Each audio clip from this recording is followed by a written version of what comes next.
The cold bite of space greeted me like an old enemy. Familiar, unforgiving. I'd been drifting out here long enough to know what silence really meant. It wasn't peace. It wasn't calm. It was isolation, pure and terrifying. But isolation didn't matter when you were the last human alive. The Fury's Edge, my ship, had become both my tomb and my salvation. It wasn't the sleekest vessel around, but it had kept me alive longer than any of the others.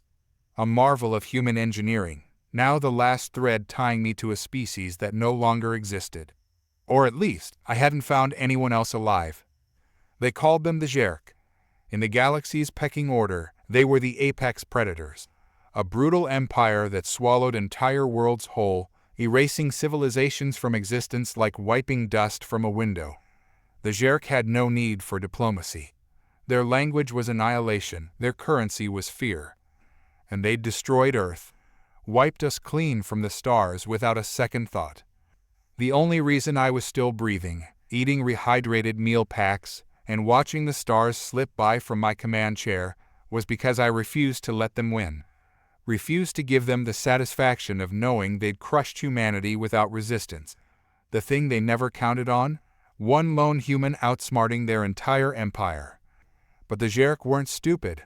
They were methodical, patient, and relentless.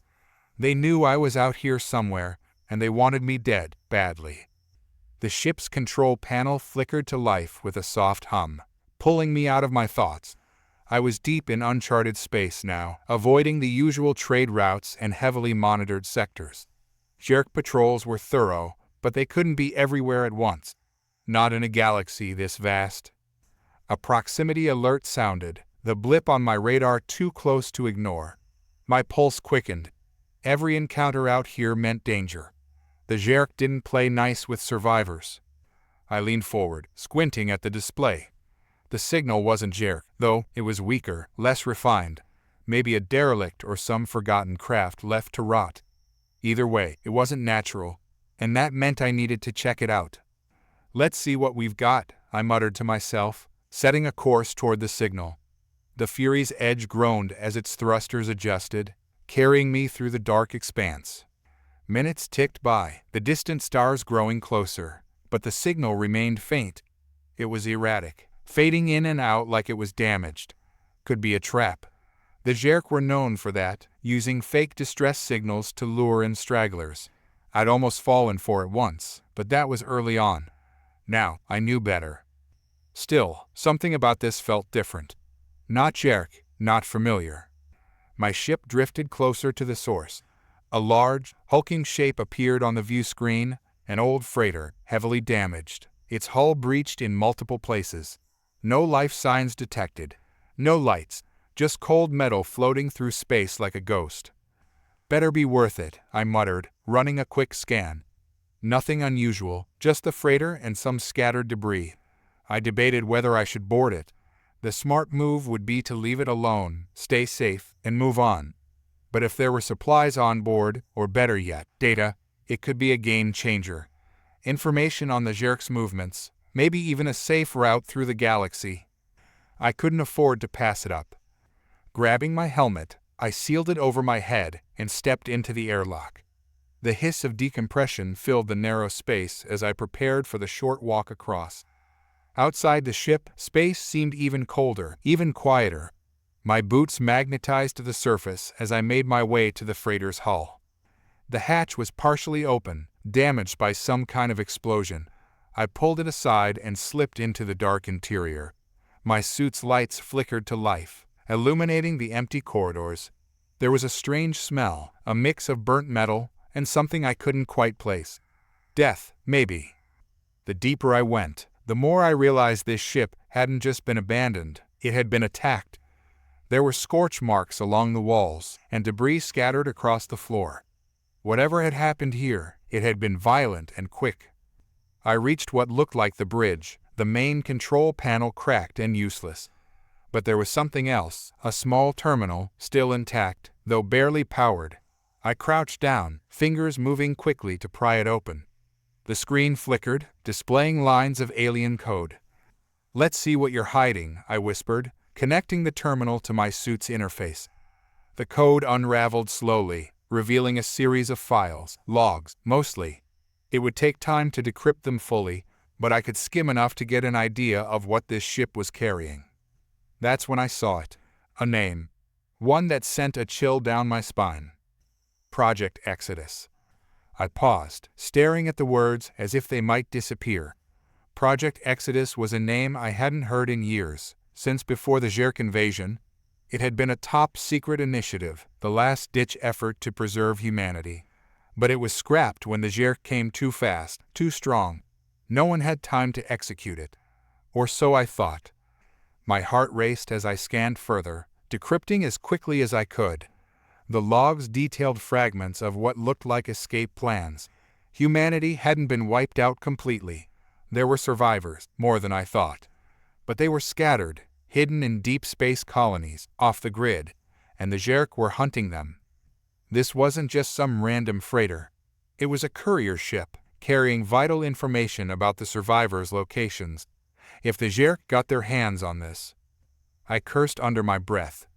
The Zherk had already destroyed Earth, but if they found these colonies, they'd finish what they started. I couldn't let that happen. With a quick swipe, I downloaded the files to my suit's storage. There wasn't time to sift through everything now, but it didn't matter. I had what I needed. I turned to leave, but a faint noise stopped me in my tracks. It was barely audible, but enough to send a spike of adrenaline through my veins. I wasn't alone. Moving slowly, I glanced around the room, my hand instinctively going to the weapon at my side. Nothing. Just the quiet hum of the ship, and the sound of my own breathing. But the feeling persisted, that sensation of being watched. I backed toward the exit, keeping my eyes on the shadows. My suit's sensors picked up faint movement in the distance. Something small, fast. Too fast for me to track. This was bad. Real bad. I activated my comms, relaying a quick signal to the Fury's edge. If anything went sideways, I needed a quick exit. The moment I stepped back into the corridor, I saw it. A shape, darting between the debris. Humanoid, but too tall, too thin. Zherk. They'd found me. Damn it, I muttered, pulling my weapon free and sprinting back toward the airlock. My suit's systems blared with proximity alerts as the Zherk scout gave chase. If they caught me here, I was done for. I barely made it to the airlock before they were on me. My boots hit the deck of the Fury's edge just as the hatch slammed shut behind me. The sound of scraping metal echoed through the airlock as the Zherk pounded against the door. Not today. I rushed to the cockpit, my hands flying over the controls as I powered up the ship. The thrusters roared to life, and the Fury's edge shot forward, leaving the Zherk and the freighter in the dust. But I knew they wouldn't give up that easily. As I broke free of the freighter's gravity, a new blip appeared on the radar. A Zherk warship, closing in fast. Of course they'd have backup. This just keeps getting better, I muttered, pushing the Fury's edge to its limits. The warship was gaining, its weapon systems locking onto me. If I didn't think fast, I was going to be vaporized in seconds. But thinking fast was what I did best. Come on, I muttered, scanning the area for anything I could use. There, a nearby asteroid field. It was risky, but better than getting blown to bits in open space. I yanked the controls, veering the ship toward the field. The Zherk warship followed, their weapons firing bursts of plasma that narrowly missed the Fury's edge. The ship shook violently as I plunged into the asteroid field, weaving between the massive rocks as the Zherk tried to keep up. Their ship was bigger, slower, less maneuverable. I had the advantage here. For now. But I couldn't outrun them forever. I needed a plan, and fast. The asteroids whipped past, their shadows stretching across the Fury's edge as I pushed the ship to its limits. Each turn was a gamble. Too fast, and I'd slam into a boulder the size of a small city. Too slow, and the Zherk would get a clean shot. They were close, closer than I liked. Plasma blasts streaked by, searing the blackness of space. I jerked the controls left, then right, dodging by sheer instinct. The Zherk ship was bigger, less agile, but that didn't make them any less dangerous. One miscalculation and I was space dust. The asteroid field was my only advantage, and I needed to make it count. "Think, man, think," I muttered. Outmaneuvering them was one thing, but I couldn't keep dodging forever. I needed a way to lose them, permanently. The Fury's edge rattled as I banked hard around a massive asteroid, squeezing through a tight gap. The Zherk ship wasn't so lucky. Its wings scraped the edge, sending debris floating into space. "Gotcha," I whispered, but I knew it wasn't enough. They were still on my tail. Scanning the asteroid field, I spotted a cluster of smaller rocks orbiting a massive asteroid. If I could slip into the cluster, I might be able to lose them, at least temporarily. With a sharp pull, I directed the ship downward, diving into the heart of the swirling chaos. The Fury's edge rocked as smaller debris pinged off the hull, but I stayed focused. I weaved through the maze of rocks, each turn bringing me deeper into the mess. The Zherk ship followed, its weapons lighting up the darkness, but they struggled to match my ship's speed and maneuverability. I glanced at my sensors. The Zherk warship was still there, trying to keep up. But they were losing ground, just a bit. It was enough.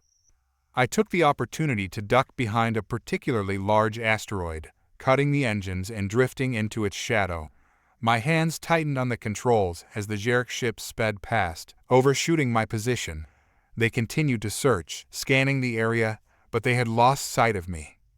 "Good luck finding me now, you bastards," I whispered, keeping my ship hidden. The Zherk warship hovered for a moment, its spotlights scanning the area, but they had no idea where I was. Still, I knew better than to celebrate too early. I was alive for now, but they'd be back. The Zherk didn't give up once they had a scent. I needed to find a way to shake them off for good and fast.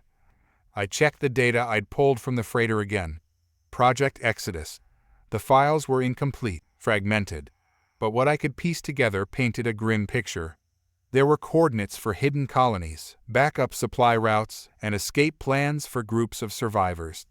If the Zherk got their hands on this intel, it would be over for any remaining humans. I needed to get this information to a secure location and warn those colonies before it was too late. "Okay, time for Plan B," I said, activating my ship's stealth mode. The Fury's edge shimmered as its exterior adjusted, matching the color of the asteroid. It was a temporary fix, but enough to get me out of here. I waited until the Zherk ship veered off, searching the opposite side of the field. With the coast clear, I eased the thrusters forward, gliding away from the asteroid cluster. My heart pounded as I navigated through the field, putting as much distance between myself and the Zherk as possible. I had to make it to the next safe sector. But just as I thought I was in the clear, another alert flashed on my console. Multiple Zherk ships incoming. My stomach dropped. They had called for reinforcements. No, I muttered, increasing speed. The asteroid field had given me a small window of opportunity, but it wouldn't last. I was in open space again, with nothing to shield me. The ships closed in fast. I had no choice. I punched in the coordinates for a blind jump, praying the warp drive would hold. The Fury's edge shuddered as the engines charged. A red warning flashed, overheating. "Just hold together, girl," I said, gripping the controls. The Zherk were almost in range. The warp drive kicked in, and space stretched into a tunnel of light. I shot forward, leaving the Zherk ships behind. But I knew it was a temporary victory. They could track warp signatures, and it was only a matter of time before they locked onto mine again. I exited warp space in a quieter part of the sector, surrounded by a sprawling nebula. The sensors read clear, no immediate threats. I finally exhaled, allowing myself a moment of relief. But there was no time to relax. I pulled up the files again, trying to make sense of the jumbled data. There was one set of coordinates that stood out, one I didn't recognize.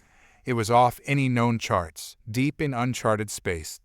The notation next to it was clear: Safe Haven. Safe Haven, huh? I murmured. It was as good a lead as any. If there were human colonies still out there, they needed to know what was coming. I set a course for the coordinates, the engines humming quietly as I moved through the nebula. The vibrant colors of the gas clouds reflected off the ship's hull, a brief reminder of the beauty that still existed in the galaxy. Despite everything the Zherk had done, there were still places untouched by their destruction. But beauty didn't keep me alive. Strategy did. I activated my long-range sensors, scanning for any signs of Zherk activity. The nebula offered some cover, but I couldn't take any chances. The readings came back negative. No Zherk ships in the immediate area. I allowed myself to breathe a little easier as the Fury's edge cruised through the nebula. The colors shifted and danced around the ship, and for a brief moment, I could almost forget the war and the loss. Almost. The quiet was short-lived. The proximity alert blared again, and this time, the sensor readings were worse than I'd feared. A Zherk battlecruiser had entered the nebula, and it was scanning for me. This wasn't a coincidence. They were tracking me. They must have found a way to trace my warp signature after all. I tightened my grip on the controls, my mind racing. The battlecruiser was too big to maneuver through the denser parts of the nebula. I had to use the environment to my advantage. Navigating through the thick clouds, I flew closer to the denser pockets where the magnetic fields were strongest. The Zherk wouldn't risk their larger ships getting pulled apart, but I was small enough to weave through. I watched as the cruiser slowed, its sensor beams searching the area. They were being cautious, waiting for me to make a mistake. I wouldn't give them the satisfaction. I cut the engine, drifting silently. The cruiser's beams swept past, missing me by inches. My suit's HUD flashed warnings about radiation, but I ignored them. I had no other options. As the cruiser moved on, I powered up the engines again and slipped past their search zone. It was a calculated risk. One mistake, and I'd be a bright blip on their radar. "Almost there," I whispered, plotting the final approach to the coordinates. The map showed a planet, small, mostly covered in ice, with a few signs of civilization hidden beneath its surface.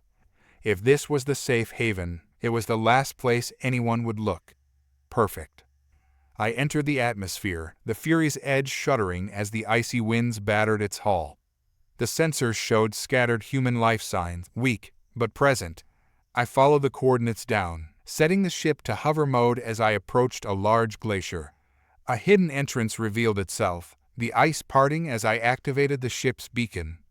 This was it, safe haven, and it was my job to make sure it stayed that way. The landing gear hissed as it extended, the Fury's edge settling on the ice. The hidden entrance gaped below, like the mouth of some beast carved into the glacier. I adjusted the pressure seals on my suit, a habit that had become second nature since I left Earth. Every environment could be hostile, and this one was no different. "Time to see if this place lives up to its name," I muttered. I stepped out, boots crunching on the icy surface as the cold bit through the suit's insulation. The atmosphere was breathable, according to the ship's scanners, but the temperature was another story. I hurried into the cavern, the doors sliding shut behind me with a soft hiss. The heat hit me like a wall, and I welcomed it.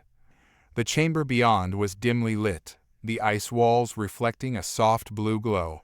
As I advanced, I felt the familiar weight of uncertainty settle in. The coordinates I'd followed were all I had, and I was betting my life that this place was still operational and, more importantly, friendly. Ahead, a set of large doors loomed. They were made of a dark alloy, unmistakably human design. A wave of relief washed over me. Maybe, just maybe, there were people here. I tapped into the door's access panel, and the screen flickered to life. It scanned my ID, a standard human signal code, then paused. A moment of hesitation. Then the doors groaned open, revealing a narrow corridor that stretched into darkness. My hand hovered over my sidearm as I proceeded. The corridor was eerily quiet, the only sound being my boots echoing off the metal floor. Every nerve in my body screamed at me to stay alert. Safe haven or not, trusting blindly was a quick way to end up dead. Halfway down, the lights flickered to life, and I found myself facing a checkpoint. Several gun turrets tracked my movement. I raised my hands slowly, showing no signs of aggression. A voice crackled through the intercom, rough, human, and all business.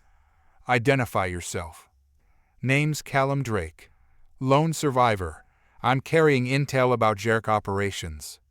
I kept my tone steady, but inside, the tension was building. Coordinates led me here. A pause. I could almost feel the person on the other side weighing their options. State your intentions. I'm here to help, I replied. There are colonies out there, survivors like us, who are in danger. The Jerk know where some of them are. We need to regroup and coordinate if we want any chance of survival. Another pause, longer this time. Then, the turrets powered down, and the doors beyond slid open. Proceed. We're watching. I let out a breath I didn't realize I'd been holding and moved forward. The corridor opened into a large hangar, bustling with activity. Humans, actual, living humans, rushed about, attending to ships, unloading supplies, and checking equipment. For a moment, I just stood there, taking it all in. It was strange. After so much time alone, seeing my own kind felt surreal. A figure approached, clad in a simple tactical uniform. His eyes were sharp, assessing me as he stopped a few feet away. Drake, you said? That's right, I nodded. Who's in charge here? He eyed me a moment longer before gesturing for me to follow. Come with me. The commander will want to see you. I followed, weaving through the maze of activity. As we walked, I couldn't help but notice the state of things, patchwork ships, cobbled together gear, people working with a quiet intensity that spoke of desperation. This wasn't a base, it was a last stand. We reached an elevator that took us down several levels. The man beside me, who still hadn't introduced himself, remained silent, and I didn't press. When the doors opened, we stepped into a control room lined with screens and equipment. A map of the galaxy spread across the central display, red dots marking Jerk positions. Commander, this is Callum Drake, the man said. The commander turned, and I found myself facing a grizzled veteran. His eyes were cold, calculating, and there was a scar running from his temple to his jaw. You made it this far. Impressive. Thanks, I replied. But I didn't come here to impress. I came here because of this. I handed over the data pad with the information I'd pulled from the freighter. He plugged it into a console, and the screen lit up with the fragmented data. His eyes scanned it, and I could see the gears turning. Project Exodus, he muttered. We thought the Jerk had wiped this information out. They tried, I said. But not hard enough. The Jerk know about the colonies, maybe not all of them, but enough. They're hunting.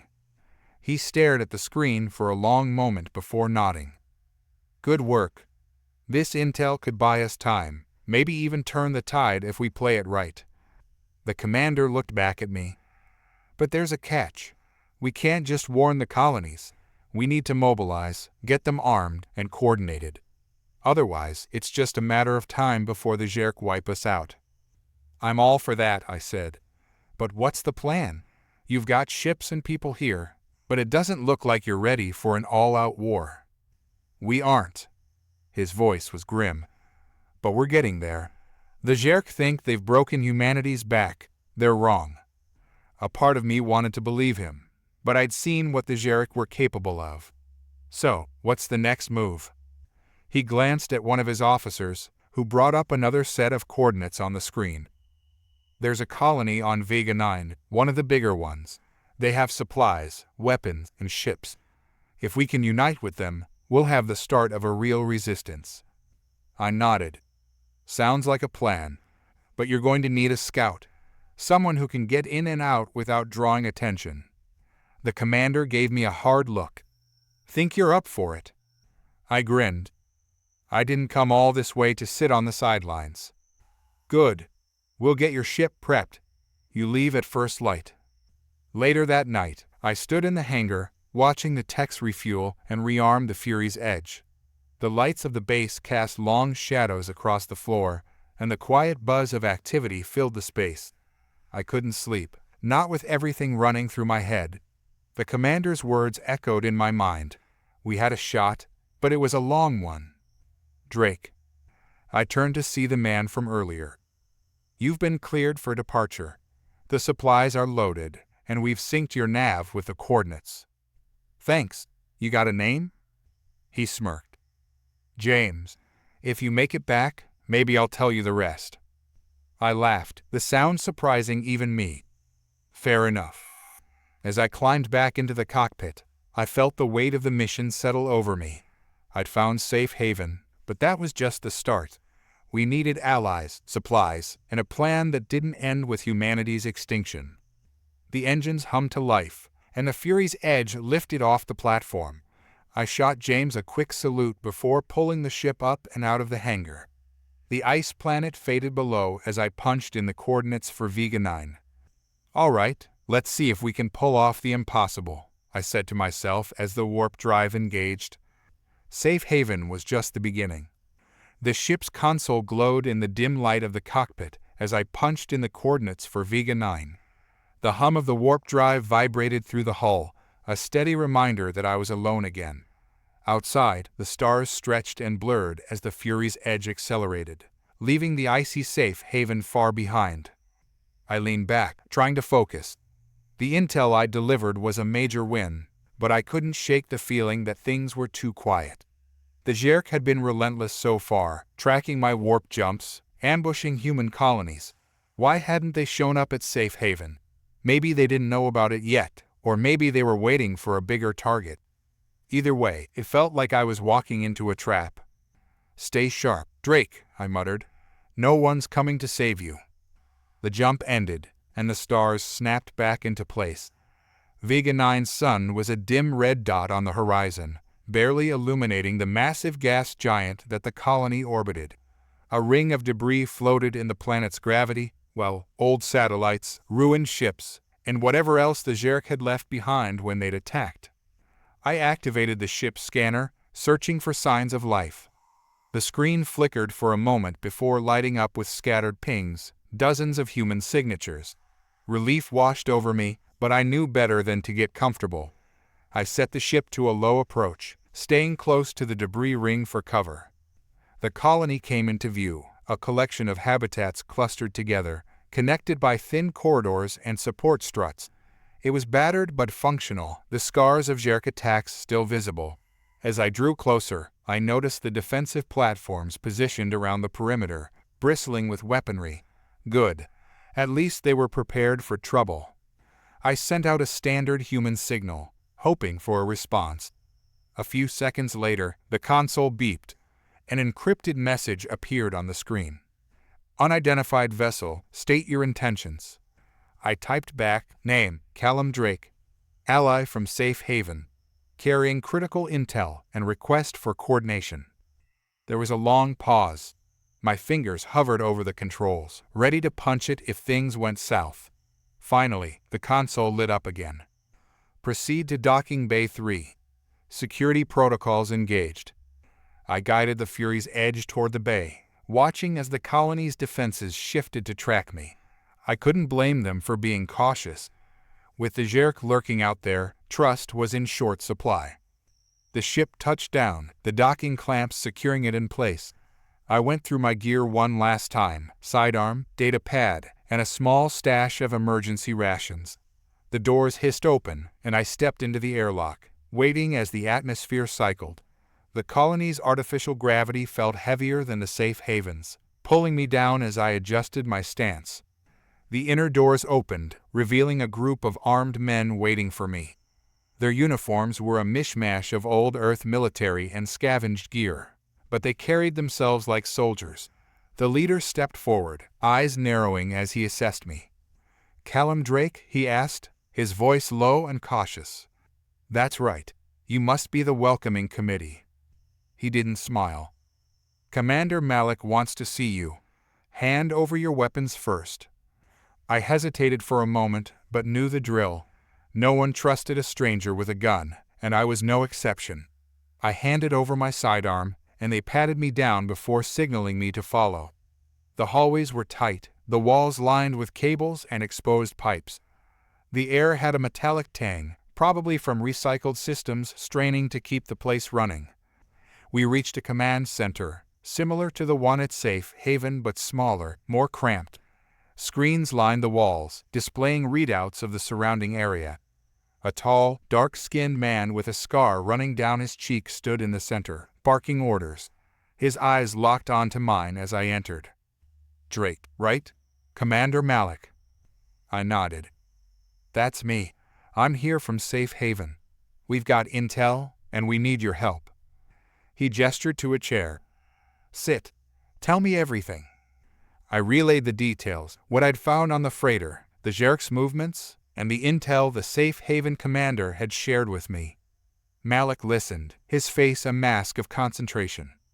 "Safe Haven is organizing resistance?" he asked when I finished. "Yeah, but we need allies. We can't do this alone." Malik crossed his arms, his gaze hardening. "The Zherk wiped out most of our fleet when they first attacked. We've been holding out here, but supplies are tight and morale's worse. We can't afford to gamble on an alliance that might not hold." I met his eyes, leaning forward. "I get it. But the Zherk aren't going to stop. We've seen what they're capable of. If we don't unite, they'll pick us off one by one." He sighed, running a hand over his face. "You're right. But getting these people to trust anyone again, it's not easy." "I'm not asking for easy," I said. "Just a chance." He stared at me for a moment before nodding. "We'll talk logistics later.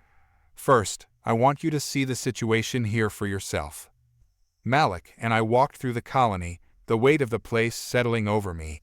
It was bigger than I'd thought. Rows of living quarters, a makeshift infirmary, and several workspaces where people repaired gear or assembled weapons. But the atmosphere was heavy, like the air itself carried the weight of the colony's struggles. "People here lost a lot," Malik said as we passed a group of workers. "Friend, family, everything they knew. They've rebuilt what they could, but every day is a struggle." "Sounds familiar," I replied. "The Zherk don't leave much behind." Malik nodded, his expression grim. "We've had scouts go missing. We assume the Zherk got them, but we've got no proof. And every supply runs a risk. We're surviving, but barely." I stopped by a viewport, staring out at the debris ring beyond. "So why not take the risk? An alliance means resources, information, a fighting chance." He joined me, his eyes distant.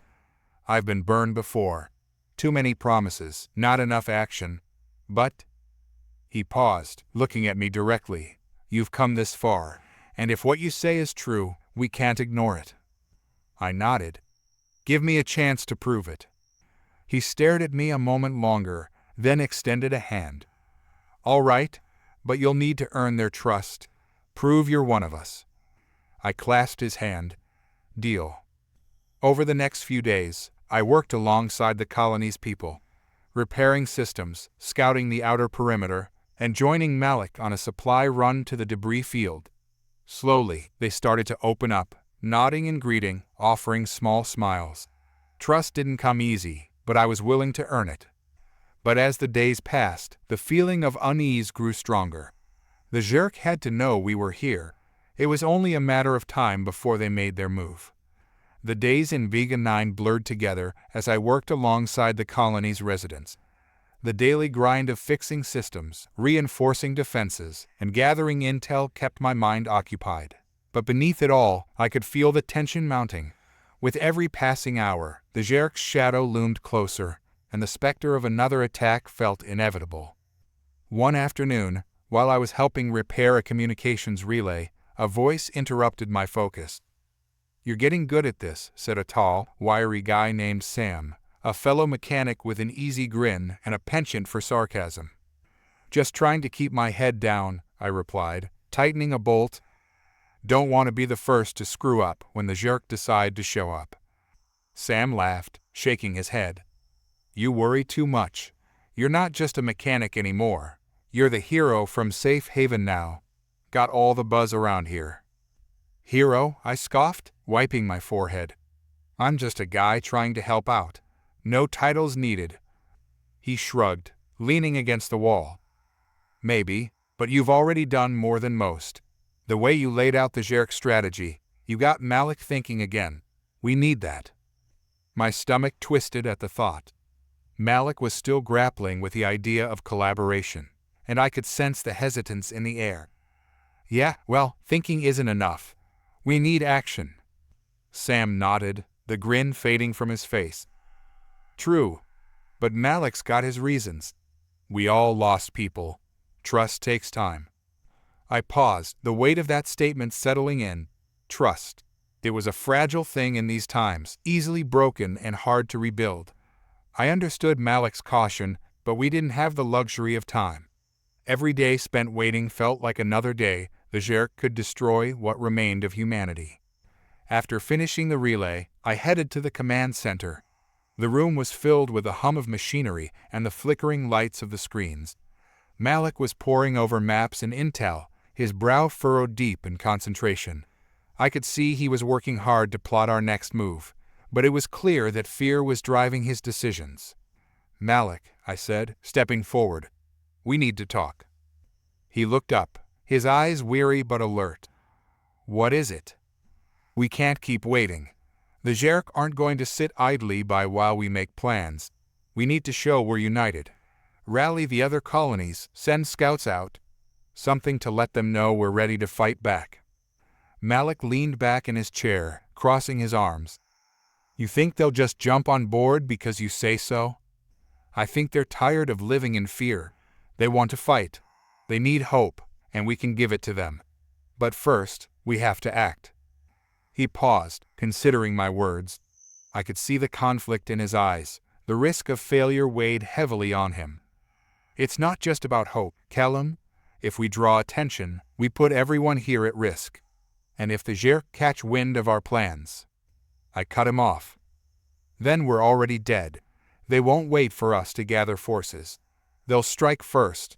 We need to be proactive, not reactive. Malik's jaw tightened as he weighed my words. I could sense he was grappling with his fears, but I refused to back down. I stepped closer, leaning on the edge of his desk. Let's send out a message to the other colonies. Offer them a chance to meet, to share resources.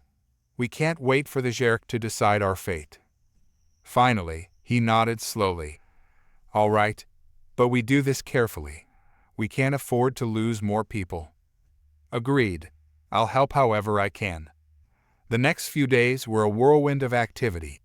Malik and I put together a message for the surrounding colonies, outlining our plan and urging them to join our cause.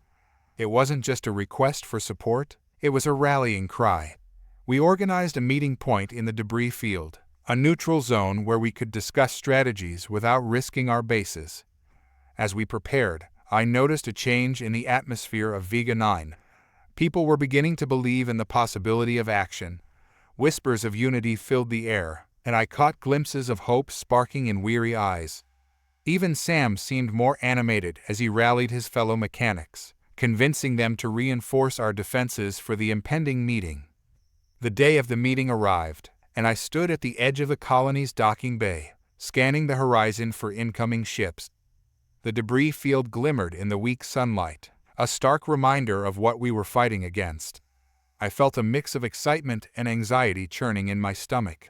This was our chance to build alliances, but I couldn't shake the feeling that we were walking into the Zherk's trap. Ready? Malik approached, his expression serious. As I'll ever be, I replied, adjusting my gear. We've sent out the call. Now we wait. He nodded, his gaze focused on the distant field. Let's hope they come. Time dragged on as we stood in silence, the tension hanging in the air like a storm cloud. Finally, a flicker of movement caught my eye. A ship emerged from the debris, its silhouette cutting through the mist. I felt a rush of anticipation, my heart racing as it drew closer. The ship landed with a soft thud, and the docking ramp lowered.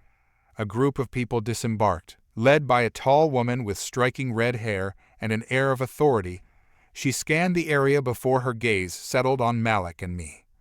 Commander Malik, she called out, striding forward. I'm Captain Alara from the 4th Colony. I received your message. Malik stepped forward to greet her, shaking her hand firmly. Glad you could make it. We're all in the same fight. Alara nodded, her expression serious. We've lost too many to the Zherk. We're here to discuss how we can unite against them. As more ships began to arrive, I felt a spark of hope igniting within me. We weren't alone anymore. Each delegation brought stories of loss, but also of resilience. Together, we gathered in a makeshift meeting area, the air thick with determination. The discussions were intense, filled with strategies, statistics, and shared experiences. Each colony representative had their own perspective on the Zerg threat, and I listened closely, eager to gather insights that could help us formulate a unified plan. After hours of conversation, I stood to speak. We've all faced losses, but now is the time to channel that pain into something greater. We need to strike at the heart of the Zerg operations. If we coordinate our attacks, we can hit them where it hurts. Alara nodded, adding, "It's not just about defense anymore. We need to take the fight to them. If we can disrupt their supply lines, it will buy us time to fortify our colonies." The room buzzed with energy, and for the first time in a long while, I felt a sense of purpose swell within me. We could do this. We could stand together, fight back against the oppression that had plagued us for too long. Just as we were starting to map out our strategies, a loud crash interrupted our meeting. The ground trembled beneath us, and alarms blared in the distance. "What the hell was that?" I shouted, adrenaline surging through me. Malik's eyes widened. "We're under attack, Zerg forces." Chaos erupted as people scrambled to their feet, shouting orders and grabbing weapons. I felt a rush of adrenaline as I moved toward the exit, my heart pounding in my chest. This was what I had feared. The Zerg had found us, and now we were all in danger. As we burst outside, the scene was chaotic.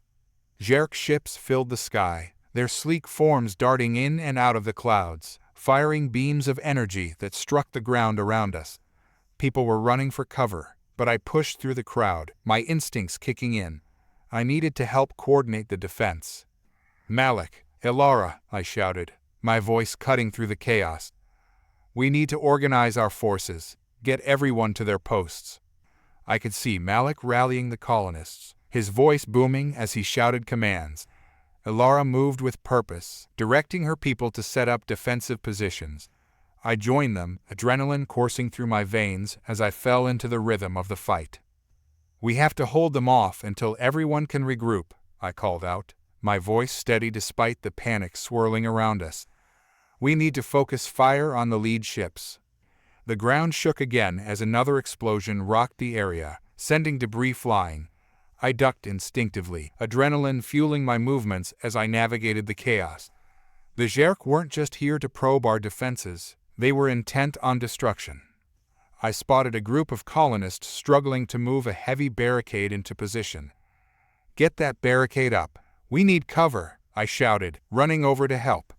Together, we struggled to push the barricade into place, creating a shield against the incoming fire. The Zerg attack was like a thunderclap, shaking the air and filling it with chaos. I found myself at the center of it, adrenaline surging as I took stock of the situation. Explosions erupted around us, lighting up the debris-strewn landscape. The once peaceful assembly was now a battlefield, and we had to respond. "Get to your positions," Malik shouted, his voice carrying over the din. He was already moving, directing groups of colonists toward the makeshift barricades we had hurriedly assembled. I could see the fear in their eyes, but there was also a flicker of determination. They wanted to fight. I sprinted toward the closest barricade, a haphazard arrangement of scrap metal and fallen debris. Sam was already there, loading a makeshift weapon, a plasma cannon crafted from salvaged parts. "What do we do?" he asked, glancing nervously at the sky. "Hold your fire until you see a target. We need to keep our shots effective," I instructed, taking my position next to him. I grabbed a rifle from a nearby crate, feeling its weight settle into my hands. It was familiar, almost comforting, but I knew it wouldn't guarantee our survival. As the first Zerg ship swooped down, I could see its sleek form glinting in the sunlight. It was a predator, and we were the prey. "Here they come," I shouted, raising my rifle. The Zerg didn't waste time. Beams of energy fired from their ships, striking the ground near us and sending clouds of dust and debris into the air. "Now," I yelled, and we all opened fire. The sounds of gunfire mixed with the roaring engines of the ships, creating a cacophony that drowned out everything else. I focused on my target, squeezing the trigger as the Zerk ship passed overhead. My shot missed, but it barely clipped the edge of the hull. I could see sparks fly, a small victory in a sea of chaos. "Reloading," Sam shouted, but before he could finish, another explosion rocked the area. A Zerk troop transport had landed, and a squad of their soldiers began pouring out. They were humanoid but taller, their skin glistening with an unnatural sheen, and their eyes glowed with a menacing light. "Fall back," I shouted, retreating behind the barricade as they advanced. "We need to regroup." The colonists scattered, some climbing to higher ground while others sought shelter behind the debris. I looked around, trying to gather my thoughts amidst the panic. "We can't let them break through. They'll take out our people." Malik was nearby, barking orders. "We need to flank them. Use the terrain to our advantage. Sam, cover me."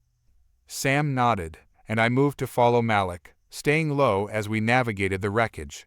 We needed to create a diversion, something to draw the Zerk's attention away from the colonists. "On my mark," Malik said, peering over the edge of a toppled structure.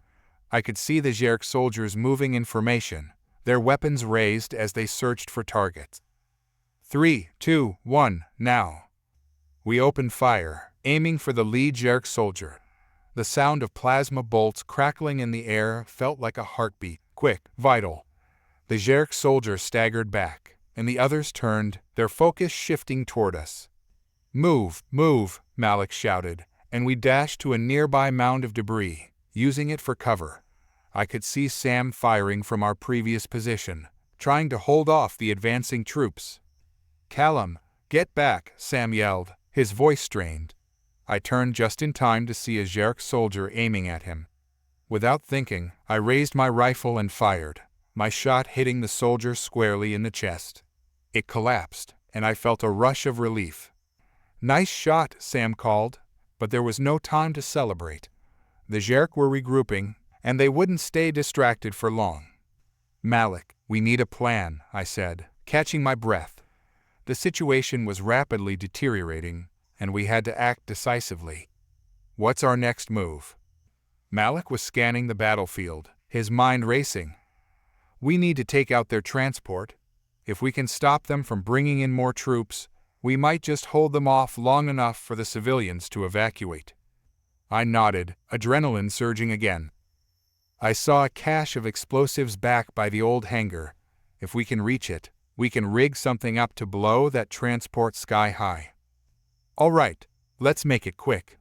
We can't afford to lose any more time," Malik said. We dashed toward the hangar, dodging debris and energy blasts.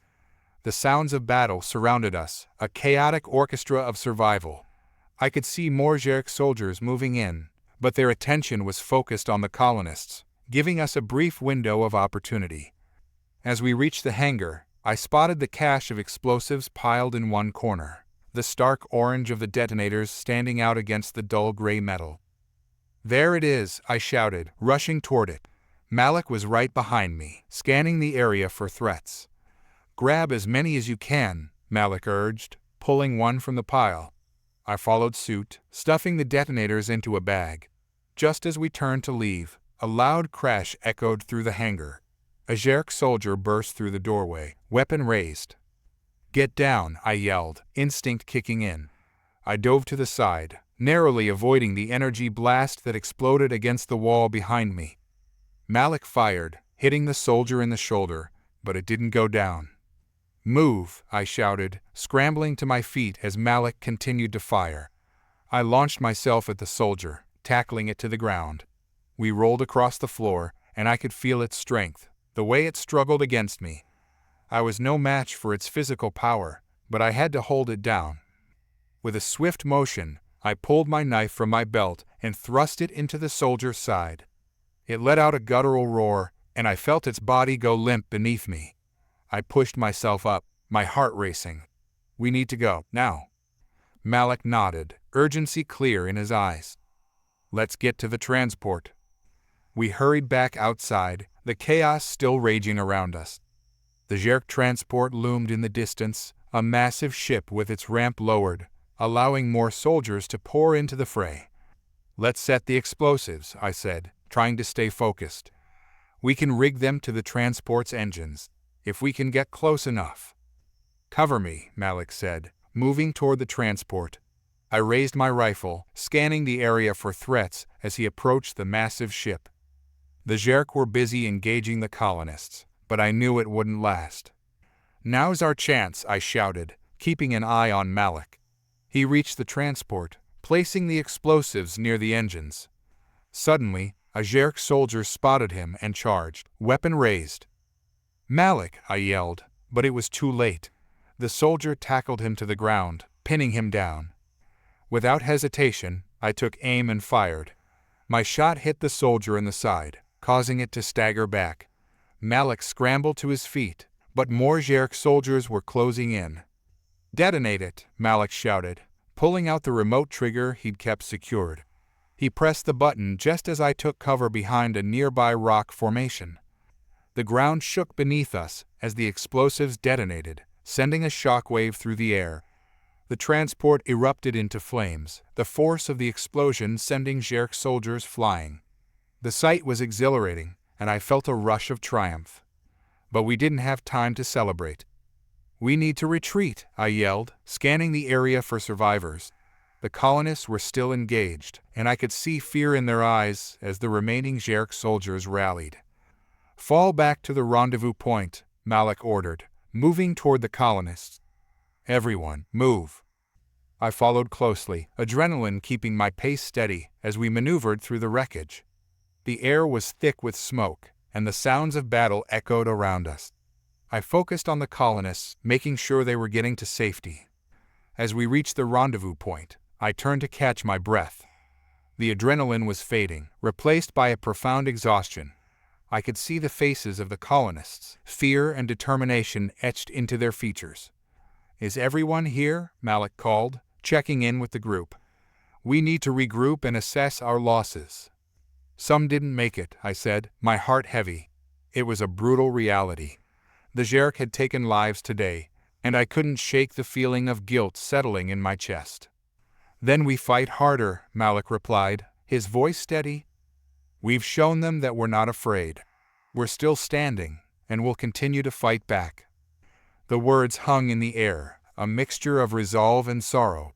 I could see the determination in Malik's eyes, and it ignited something in me. We were far from finished. "Let's get everyone back to safety. We'll regroup and come up with a plan," I said, forcing the exhaustion aside. We had to keep moving, keep fighting. The Zerk were still out there, and we wouldn't let them take what was left of our home. After the explosion, the adrenaline rush began to ebb, leaving a strange mix of relief and dread in its wake. The rendezvous point we had chosen was a battered cargo bay on the outskirts of the settlement, partially shielded by the remnants of a once mighty wall. As we huddled inside, catching our breaths, I could see the weight of the battle settling heavily on everyone's shoulders. The chaos outside was a stark reminder of what we had just endured. "Is everyone accounted for?" Malik's voice broke through the thick air, sounding both commanding and weary. The colonists looked around, murmurs of uncertainty rippling through the group. I joined Malik in scanning the faces, hoping to see familiar ones. "Jordan and Riley are missing," Sam said, his voice barely above a whisper. I felt a pang of regret. I had seen them earlier, bravely helping others escape the chaos. "They went to check on the back lines." "They knew the risks," Malik replied, his tone steady, though I could see the tension in his jaw. "But we can't dwell on that now. We need to regroup and formulate a plan. If the Zerk attack again, we need to be ready." The room fell silent, the weight of our losses hanging in the air. I could feel the dread creeping in, like a shadow ready to consume us. "What's our next move?" I asked, breaking the silence. Malik turned to me, his eyes focused. "We need to find out what the Zerk are planning. If they're regrouping, we can expect another assault soon." "Reconnaissance," I nodded, my mind already racing with the possibilities. "We can send a small team to gather intel. We can't afford to let them catch us off guard again." "Exactly." But we need to be careful, Malik warned. The Zherk won't hesitate to retaliate, and we need to keep our numbers strong. Let's scout the area first, I suggested. We should get eyes on their movements. Maybe we can find out how many are left and where their command center is. I'll lead the reconnaissance, Malik decided, looking at the group. We need volunteers, whoever feels up for it. I'm in, Sam piped up, determination shining in his eyes. I hesitated, weighing the risks. I'll go too. We can't leave the fate of our settlement in the hands of others. Malik nodded. All right, it's settled. Let's move out quickly. We don't have much time. We gathered what supplies we could, extra ammunition, some makeshift explosives, and food rations. As we prepared to leave, I took one last look at the group. There was fear in their eyes, but also something else, resolve. They weren't giving up, not yet. The three of us set out, navigating the wreckage of our once thriving settlement. The air was thick with smoke, the stench of burnt metal and scorched earth lingering around us. I could hear distant gunfire and explosions, a grim reminder of the fight we were still embroiled in. Stay low and quiet, Malik instructed as we moved through the debris-strewn streets. We can't afford to be seen or heard. We slinked through the shadows, darting between broken structures and twisted metal. The world felt surreal, like we were in a nightmarish landscape that had come alive. My heart raced, not just from the exertion, but from the sheer unpredictability of the situation. Look, Sam whispered, pointing toward a distant building that loomed in the smoke. That looks like their command center. I squinted, trying to make out the details. The structure was heavily fortified, Zherk soldiers patrolling the perimeter. They moved with an eerie efficiency, their sleek armor glinting in the dim light. Looks like they're organized, Malik murmured. If we can get close enough, we might be able to eavesdrop on their plans. Or take out their command, I suggested, my mind racing with the possibilities. If we disrupt their operations, we could buy some time. Malik shook his head. It's too risky. We don't know how many are inside, and if we attack, we'll draw their attention. Our priority is gathering intel. Fine, I agreed reluctantly. But we need to act quickly. They could be planning another attack as we speak. We crept closer, using the ruins for cover. As we approached the command center, I could hear snippets of conversation. The Zherk soldiers spoke in their harsh language, their voices filled with urgency. I strained to make out the words, trying to decipher their plans. Reinforcements arriving, one soldier said. We need to secure the perimeter. They can't hold out much longer, another replied. They're just human scum. The words hit me like a punch to the gut. They saw us as nothing more than pests to be exterminated, and that realization fueled my anger. I could feel the fire inside me igniting, but I forced myself to stay calm. We need to get closer, I whispered, my resolve hardening. Malik nodded, and we pressed forward, edging closer to the building. We could see a large window, just barely cracked open. If we can get a look inside, Sam murmured, but before he could finish, a loud noise erupted from the other side of the command center. Did you hear that? Malik asked, his expression tense. It sounded like I began, but my words were cut off by a sudden explosion that rocked the ground beneath us. The blast sent debris flying, and I instinctively ducked for cover. What the hell was that? Sam shouted, looking around wildly. Ambush! They know we're here, Malik yelled, pulling us behind a nearby wall just as a wave of Zherk soldiers poured from the command center, weapons drawn. We need to retreat, I shouted, adrenaline pumping through my veins. Malik nodded, his eyes scanning the area for an escape route. Follow me. We darted away from the command center, zigzagging through the rubble as Zherk soldiers opened fire. Energy blasts sizzled past us, barely missing our heads. Keep moving, Malik urged, leading us toward a narrow alleyway between two collapsed buildings. As we rounded the corner, we stumbled into an open area littered with the remnants of what had once been a marketplace. We should take cover, Sam yelled, diving behind a toppled vendor's stand. Here, I shouted, joining him as Malik took up a position at the edge of the alley, firing at the advancing jerk. We need to hold them off long enough to regroup. Sam was already loading his weapon, his hands shaking. What are we going to do? There are too many of them. We fight, I replied, feeling a surge of determination. We can't let them take our home. Malik fired again, hitting a soldier square in the chest. The jerk staggered back, but more were coming. Get ready, he shouted, reloading his weapon. I took a deep breath, steeling myself. We'll hold this position until we can find another way out. As the jerk advanced, I could feel the weight of the moment pressing down on me. I glanced at Malik and Sam, both of them resolute. We were in this together, and there was no turning back now. The first wave of jerk soldiers reached our position, and we opened fire, our shots mingling with theirs in a chaotic dance of survival. I could feel the heat of the battle enveloping us, the stakes rising with each passing moment. Keep your heads down, Malik yelled, his voice cutting through the chaos. I aimed and fired, my heart pounding in my chest. The jerk soldiers were relentless, pouring in from every direction, and we had to push back. But we were outnumbered, and the realization weighed heavily on my shoulders. We can't hold them forever, Sam shouted, panic creeping into his voice. Stay focused, I shouted back, forcing myself to breathe. We need a distraction. Sam, can you set up a makeshift explosive? Yeah, I think I can, he replied, scrambling to find materials among the debris. Do it fast, I urged, firing again at the approaching jerk. They were closing in, and I could see the glint of their weapons aimed at us. I'm working on it, Sam yelled, his voice strained as he gathered scrap metal and detonators.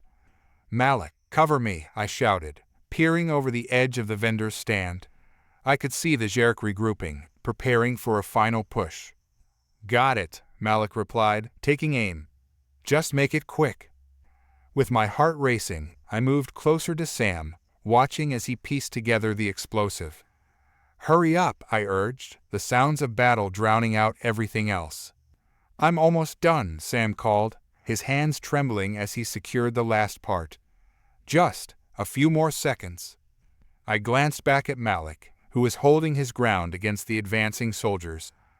We need to get ready to move, I shouted, but before I could finish, a massive explosion erupted from the command center. What the hell? Sam gasped, looking up in shock. The blast sent debris flying in all directions, and I instinctively ducked behind the vendor's stand.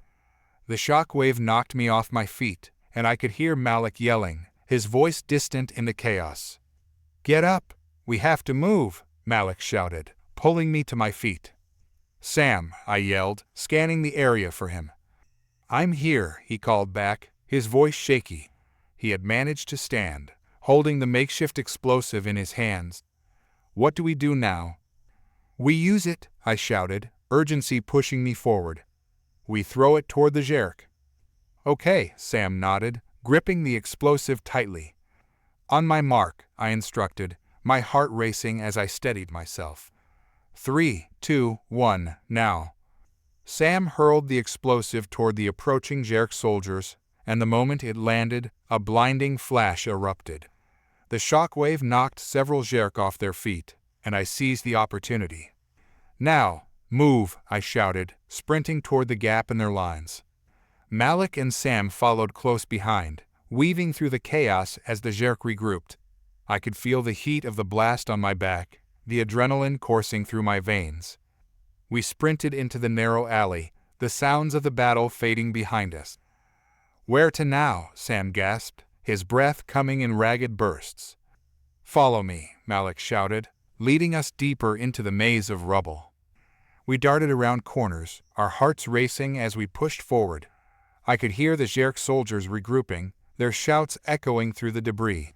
We needed to find safety, and fast. There, I pointed to a small opening leading into a dark corridor. We can hide there. Without hesitation, we ducked inside, the darkness swallowing us whole. We pressed ourselves against the cold walls, listening intently as the sounds of battle faded. Did we lose them? Sam panted, glancing around nervously. I think so, Malik replied, his voice low. But we can't stay here for long. Agreed, I said, trying to catch my breath. We need to figure out our next move. We stayed silent for a moment, the weight of our situation settling in. I could still feel the rush of adrenaline, but the reality of our circumstances began to sink in. We can't just keep running, I said finally. We need to strike back. We can't let them push us around. Malik nodded, determination sparking in his eyes. You're right. We need to rally the others, gather what weapons we have left, and prepare for a counterattack. I'm in, Sam said, resolve hardening his features. I felt a surge of confidence at their words. All right, let's get back to the cargo bay and plan our next move. We won't let them take our home. We emerged from the shadows of the corridor, a mixture of fear and determination pulsing through me. Our previous skirmish had revealed just how vulnerable we were, and yet there was an undeniable fire ignited in all of us. We were tired but resolute. Where do we regroup? I asked as we stepped back into the remnants of our settlement. I scanned the area, noting the flickering lights and the distant sounds of chaos echoing through the streets. Back to the cargo bay, Malik replied, his voice steady but urgent. It's the only place that gives us some cover and a chance to strategize.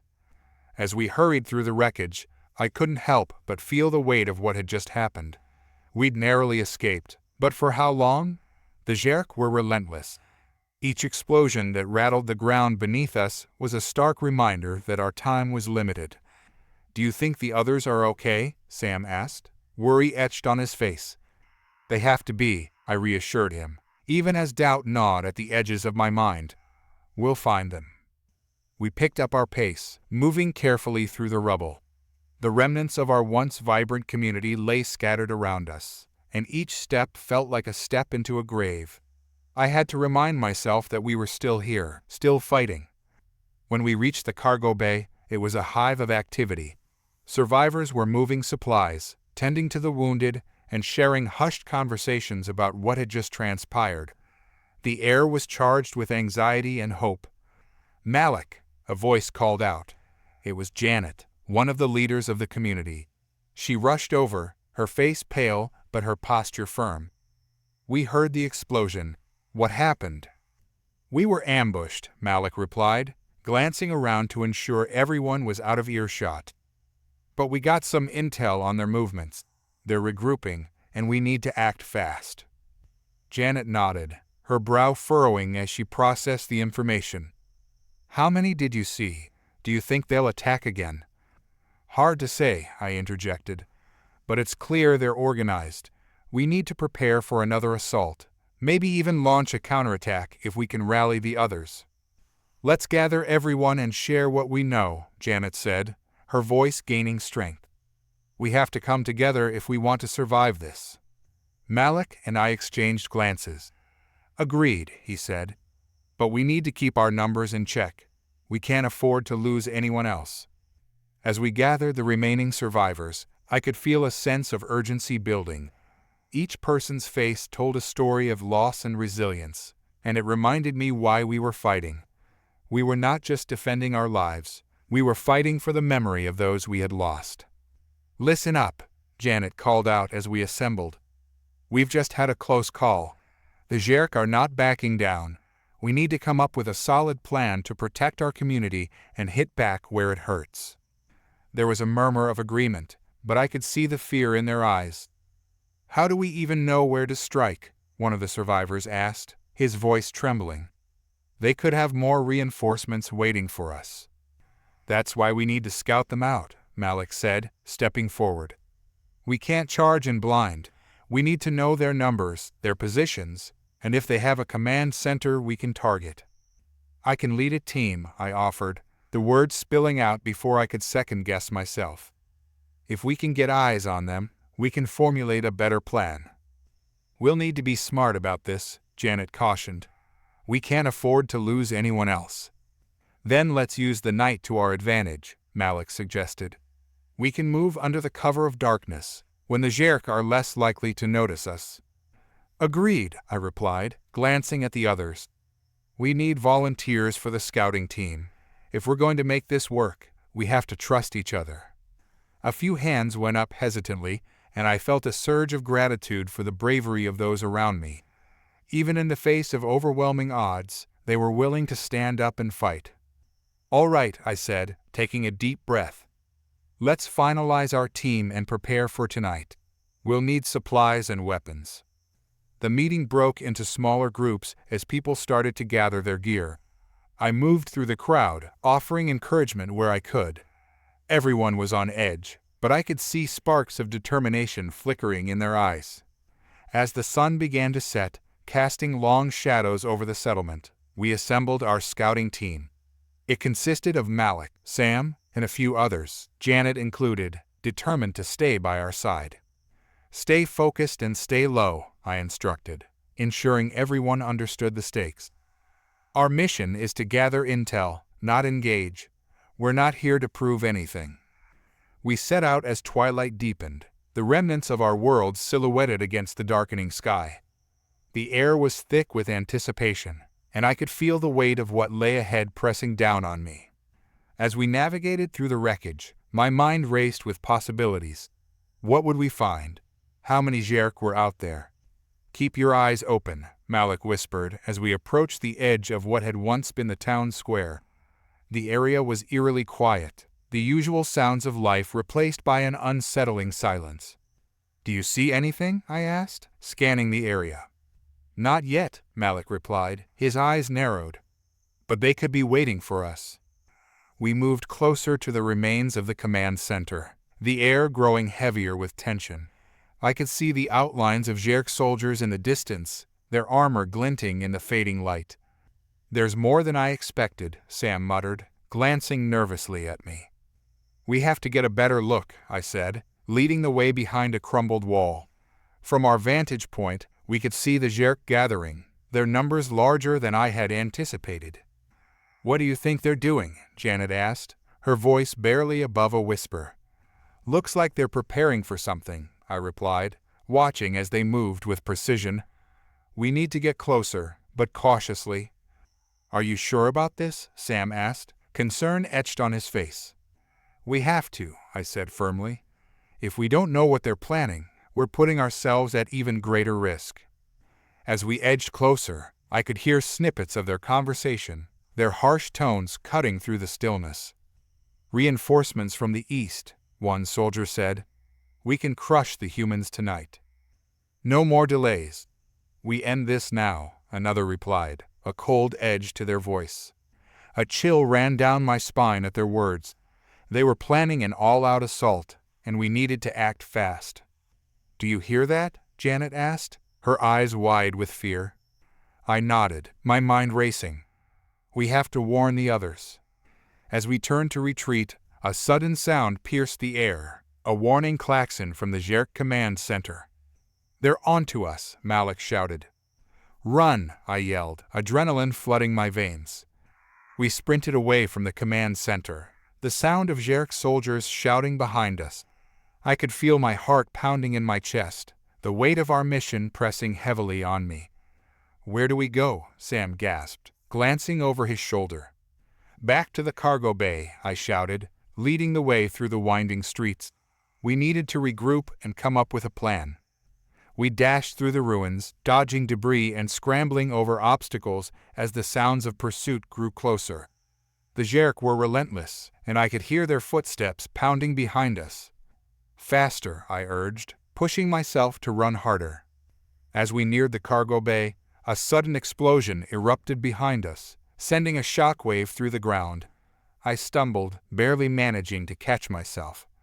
"Keep going," Malik yelled, determination etched on his face. We reached the cargo bay just as the doors slammed shut behind us. We collapsed against the walls, breathless and shaken. "Did everyone make it?" Janet asked, her voice tinged with worry. "We're here," I gasped, still trying to catch my breath. "But we need to hurry. They're coming." Malik nodded, rallying the group. "We have to prepare for their attack. We can't let them take us without a fight." As we gathered our supplies and weapons, I could feel the weight of our situation settling in. We were running out of time, and the Zherk were planning to strike again. "Everyone, listen up," Malik called out, gathering the group's attention. "We know they're coming for us. We need to prepare for an all-out defense. Let's make sure we're ready." I watched as everyone sprang into action, the urgency palpable in the air. We were a community, united in our fight for survival. As we prepared for the inevitable confrontation, I couldn't shake the feeling of dread settling in my stomach. This would be our biggest test yet, and failure wasn't an option. "Let's make sure everyone knows their positions," I said, my voice steady as I looked at each of them. "We'll stand together. We won't let them take us." The group nodded in agreement, their expressions reflecting a mixture of fear and determination. As the sun dipped below the horizon, the last remnants of daylight vanished, leaving us in darkness. The air grew heavy with anticipation, and I could feel the tension tightening around us. "We're ready," Malik said, clenching his fists. "We fight for our home. We fight for each other." And with that, we waited, knowing that the Zherk would soon come for us. Shadows danced on the walls, flickering light from the emergency generators casting eerie shapes that mirrored the anxiety churning inside me. I could sense the tension in my fellow survivors. Every breath was a reminder of what was at stake. We were not just fighting for our lives. We were fighting for our future, and perhaps even the legacy of humanity itself. "Check your gear," Malik instructed, his voice steady as he moved among the group. "We can't afford any mistakes tonight." He inspected each weapon, ensuring everyone was ready. I watched him with respect. He had stepped into a leadership role with a confidence that was infectious. I moved towards Sam, who was nervously fidgeting with his rifle. "You good?" I asked, trying to keep my tone light. "Yeah, I don't like waiting," he replied, glancing toward the entrance. "What if they come in? What if?" "They won't," I interrupted, placing a hand on his shoulder. "We're ready for them. We've prepared." I had to believe that. I had to instill some sense of confidence in him. Janet was at the front, coordinating with the others, her expression a mask of determination. I admired her resolve. She was the heart of our community, and everyone looked to her for strength. "Listen up," she called, gathering our attention. "We've faced these creatures before, and we've survived. We need to stay focused.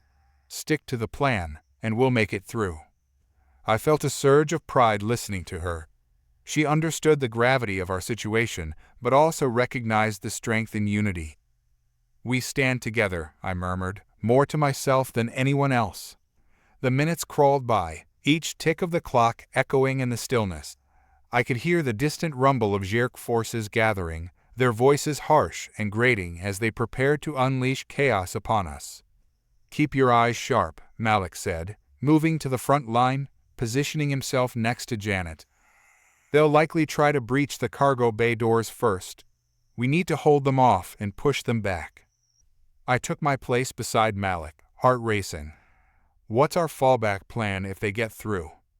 "Fallback?" Malik shrugged, but the seriousness in his eyes told me he hadn't considered that option. "We take it one step at a time. We hold our ground until we can't." "Let's hope it doesn't come to that," I said, adjusting my grip on my rifle. I knew we were in for a fight, but hope was a fragile thing. A loud crash echoed from outside, jolting me into a heightened state of alert. The Zherk were here. "Positions," Janet shouted, and we scrambled into our designated places. The entrance to the cargo bay was a wide archway, and we took up positions behind crates and makeshift barricades, ready to face the oncoming threat. The doors buckled under the force of the Zherk's first strike. I could see their silhouettes through the translucent panels, grotesque figures moving with an unnatural grace, their armor reflecting the dim light of our makeshift defenses. My stomach knotted at the sight. With a deafening crash, the doors splintered open, and the first wave of Zherk soldiers surged through. They were larger than us, their bodies clad in dark, armored suits, weapons glinting ominously. A primal fear surged through me, but I pushed it down. "Now," Malik yelled, and we opened fire. The crack of our rifles filled the air, mingling with the roars of the Zherk as they charged forward. I aimed carefully, taking out one of the soldiers with a clean shot to the chest. The creature crumpled to the ground, and I felt a rush of adrenaline. But there was no time to celebrate. More were pouring through the entrance, and I had to keep my focus. "Fall back to the secondary barricade," Janet shouted, her voice cutting through the chaos. We couldn't hold them at the entrance for long. We needed a stronger line of defense. We fell back, moving in sync as we retreated to the next line of crates. The Zherk were relentless, pushing forward as we fought to keep them at bay. The air was thick with gunfire, smoke, and the metallic scent of blood. "Watch your flank," Malik shouted, and I spun to see one of the Zherk soldiers trying to flank us. I shot him just in time, but the effort was costing us precious seconds. We were losing ground. With every second that passed, I could feel the Zherk closing in on us, their numbers overwhelming. "Regroup! We can't let them push us back any further," Janet yelled, trying to rally the remaining fighters. I reloaded my weapon, frustration boiling inside me. "We can't hold them much longer," I shouted back. Suddenly, a loud explosion rattled the cargo bay, causing debris to rain down around us. I stumbled, barely keeping my footing as dust clouded my vision. "Get down," Malik yelled, diving for cover. I followed suit, but I could see the chaos unfolding. The Zherk were starting to gain the upper hand, their advance fueled by our confusion.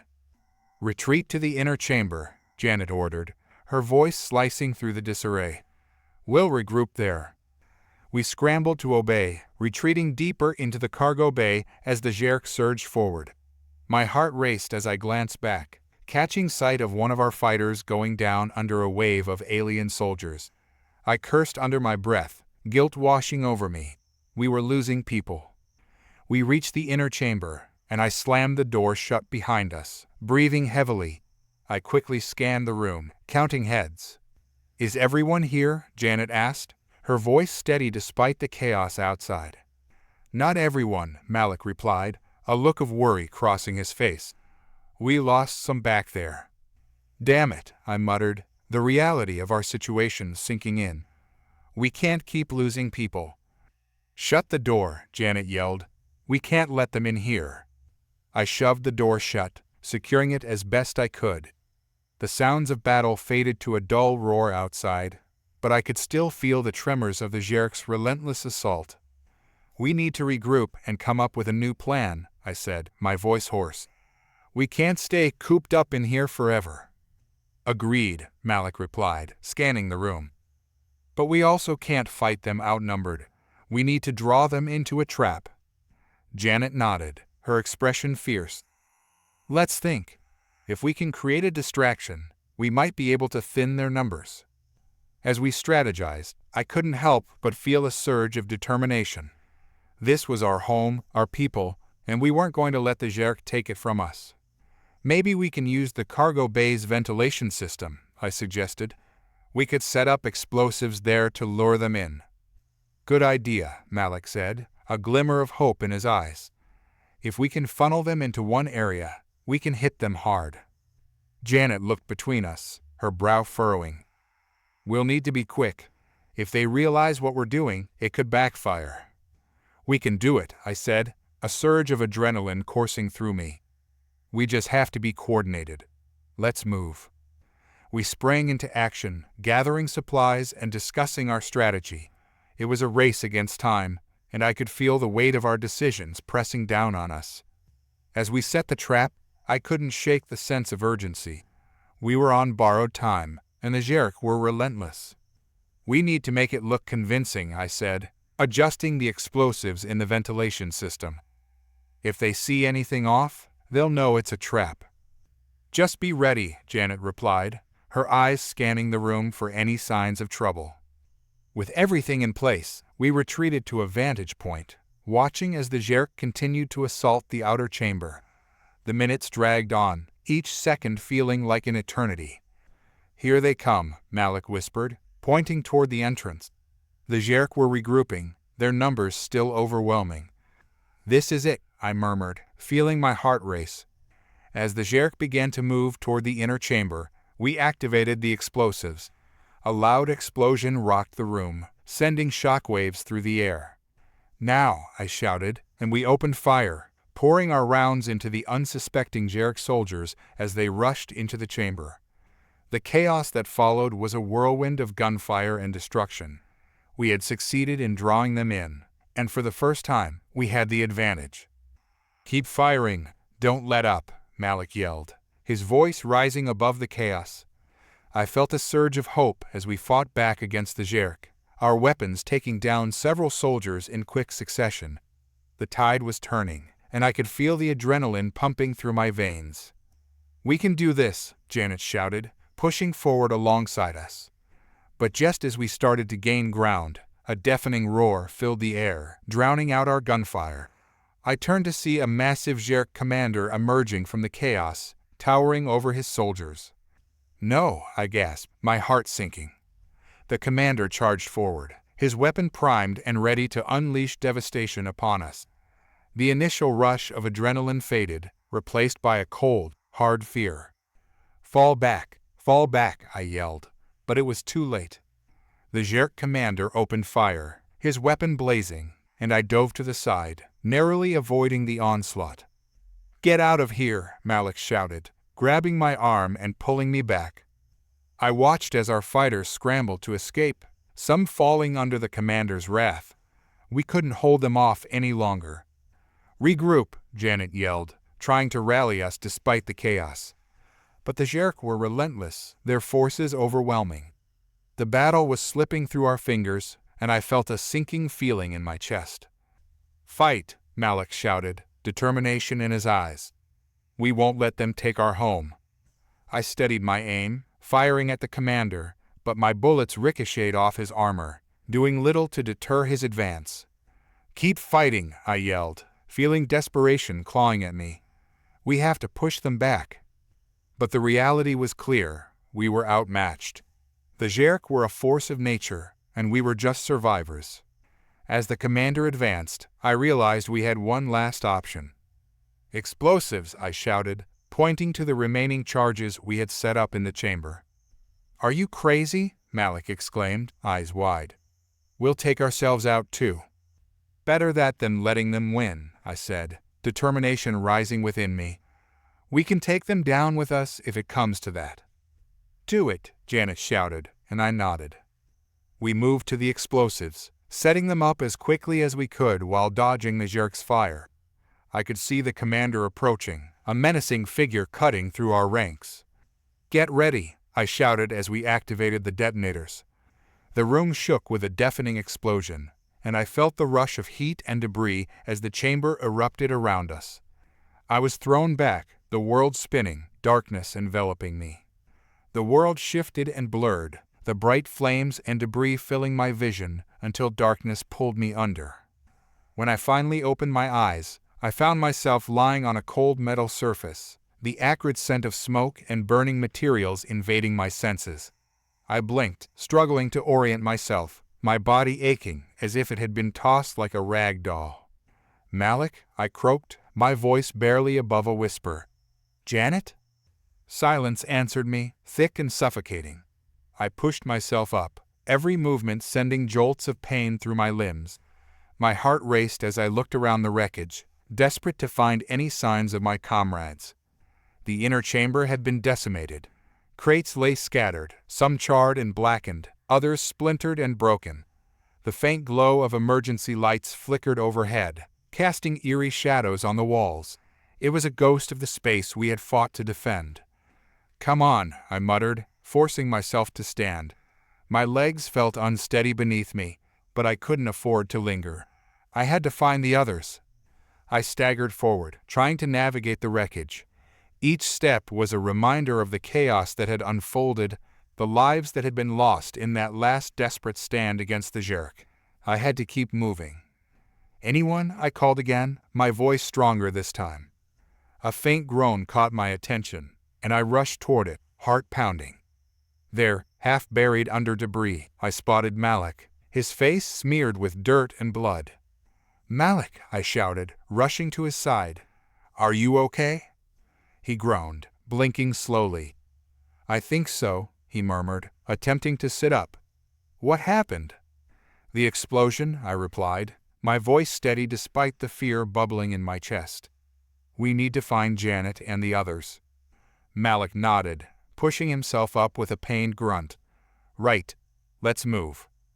We navigated through the wreckage, our movements careful as we searched for any sign of the others. I can't believe we survived that, Malik said, his voice low. Neither can I admitted, the weight of our situation pressing down on me. But we need to keep looking. We moved deeper into the chamber, the atmosphere thick with smoke and debris. Every step felt heavy with dread, the fear of what we might find lurking in the shadows. As we turned a corner, we stumbled upon Janet, slumped against a wall, her breathing shallow. Relief washed over me, but it was short-lived as I rushed to her side. Janet, I knelt beside her, checking for injuries. Are you hurt? I'm fine, she gasped, her voice strained. Just a little banged up. I think I lost my footing during the explosion. Malik knelt beside her, concern etched on his face. Can you stand? I think so, she replied, her eyes fluttering as she tried to push herself up. But we need to get out of here. The Zherk will be coming soon.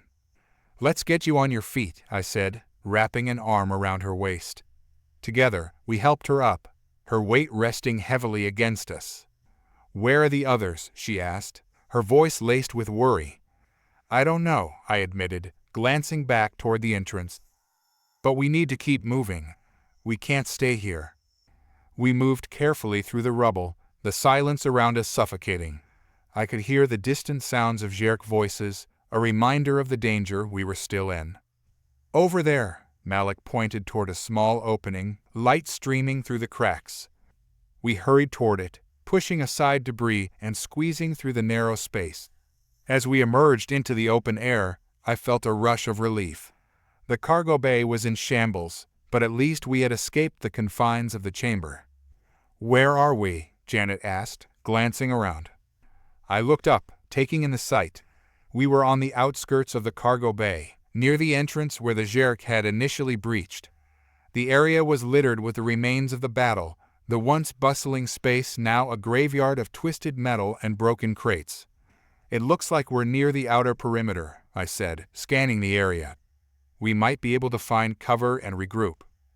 Let's go, Malik urged, moving cautiously toward a stack of crates. We ducked behind the crates, trying to catch our breath and formulate a plan. My mind raced, thoughts swirling with everything that had just happened. We had survived the explosion, but the fight wasn't over. The Zherk would be searching for us, and we had to be ready. Do you think anyone else made it? Janet asked, her voice barely above a whisper. I hope so, I replied, feeling a knot tighten in my stomach. But we can't wait around to find out. Malik nodded, determination etched on his face. We need to move. Find a way to fight back. Agreed, I said, taking a deep breath. We can't let them take us down. As we gathered our bearings, I could hear the distant sounds of the Zherk regrouping. They were coming, and we needed to be ready. Do we have any weapons left? Janet asked, her eyes scanning our surroundings. I checked my rifle, relieved to find it still operational. I have a few rounds left, but not much.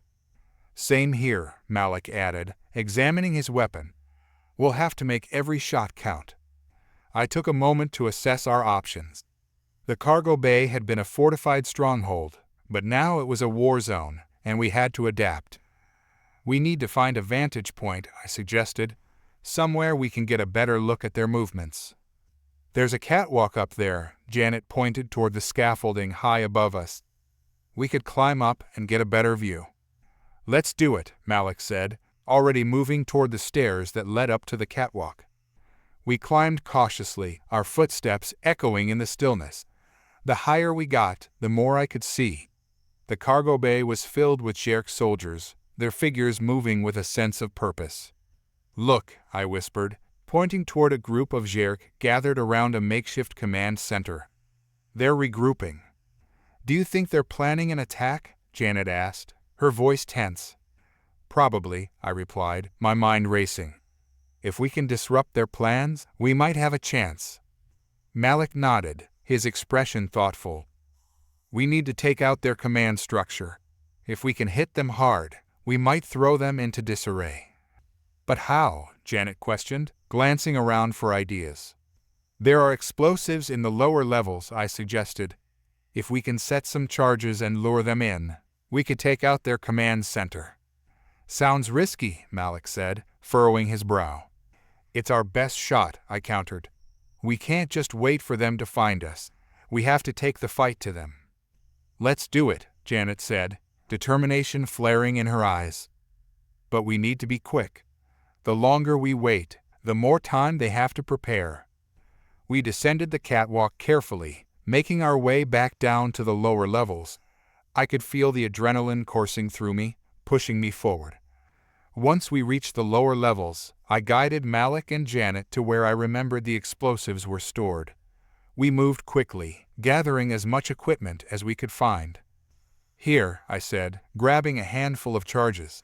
Let's set these up near the command center. As we worked, I could hear the distant sounds of Jerk voices getting closer. Time was running out.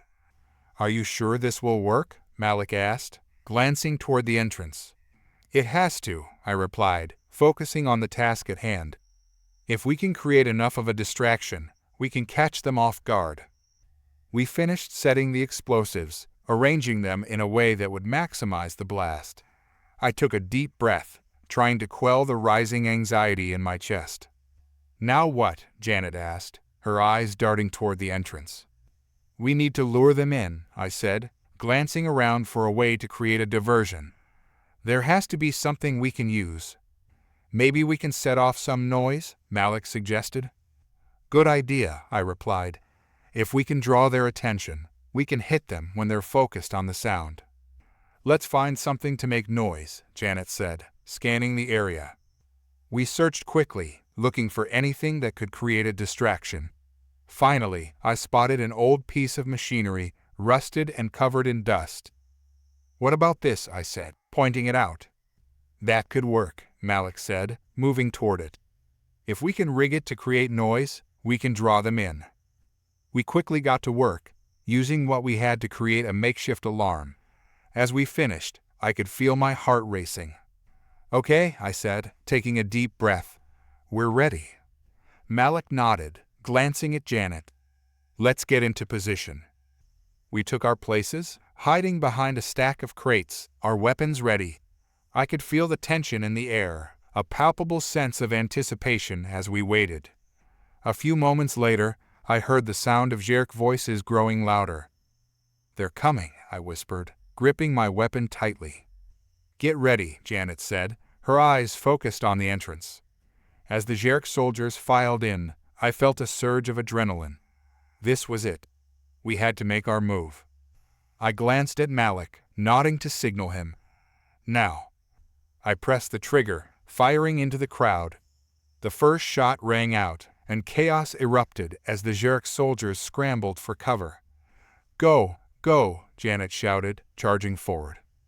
We pushed into the fray, firing at the Jerk soldiers as they tried to regroup. The makeshift alarm blared in the background, drawing even more soldiers into the fray. Over here, I yelled, gesturing for Janet and Malik to follow me toward the command center.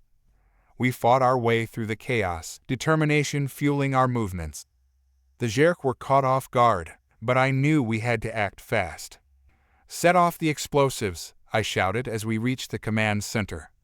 Now? Malik asked, looking uncertain. Do it, I urged, my heart racing. He activated the detonator, and I could hear the charge building in intensity. Let's go, Janet yelled, and we sprinted away from the command center, dodging incoming fire. The explosion rocked the cargo bay, a deafening roar that sent shockwaves through the air. I felt the heat on my back as debris rained down around us. Keep moving, I shouted, urging us forward. We dove behind a stack of crates, catching our breath as the dust settled around us. Did we get them? Malik asked, panting heavily. I looked around, scanning the remnants of the command center. I think so, I replied, my heart still pounding. But as we caught our breath, the distant sounds of Zherk reinforcements reached our ears. "We have to go now," Janet said, glancing toward the entrance. "Right," I agreed. "Let's get out of here." We moved quickly, making our way through the cargo bay, dodging the chaos as we searched for an escape route. "Over there," Malik pointed toward a narrow passageway. We dashed toward it, adrenaline fueling our movements as we pushed through the narrow opening. Once outside, I took a moment to catch my breath, the cool air rushing over me. But there was no time to rest. "Where do we go now?" Janet asked, her eyes scanning our surroundings. "We need to regroup with the others," I said, glancing around. "If anyone else survived, they'll be trying to find a safe place." Malik nodded, determination written on his face. "Let's head to the rendezvous point. If we can make it there, we might find some of the others." We moved quickly, sticking to the shadows as we navigated the debris scattered around us. The distant sounds of battle echoed in the background, a constant reminder of the fight still raging. As we reached the edge of the cargo bay, I spotted movement in the distance. "Look!" I pointed toward a group of survivors huddled together. "It's them!" Janet exclaimed, relief washing over her. We rushed toward the group, calling out to them as we approached. "Hey, we're here!" The survivors turned, relief flooding their faces as they recognized us. "You made it!" one of them shouted, rushing forward to embrace us. "What happened?" another asked, concern etched on their face. "It was chaos," I replied, trying to catch my breath. "We set off the explosives and managed to disrupt their command, but we need to stay vigilant."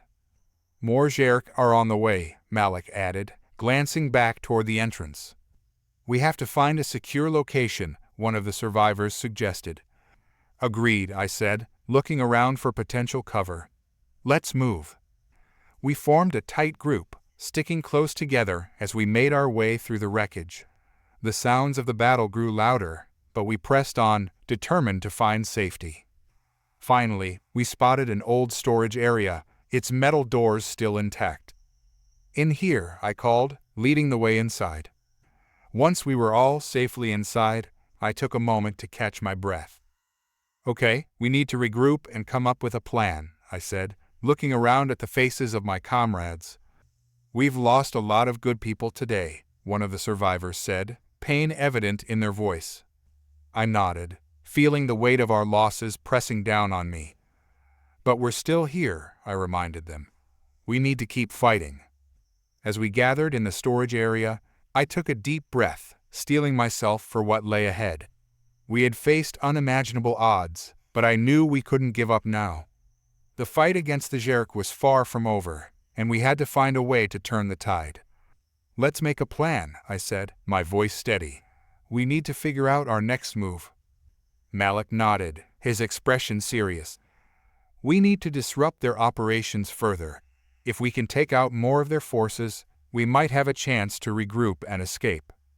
Janet shifted uneasily. "What if we set more explosives? We know they're effective."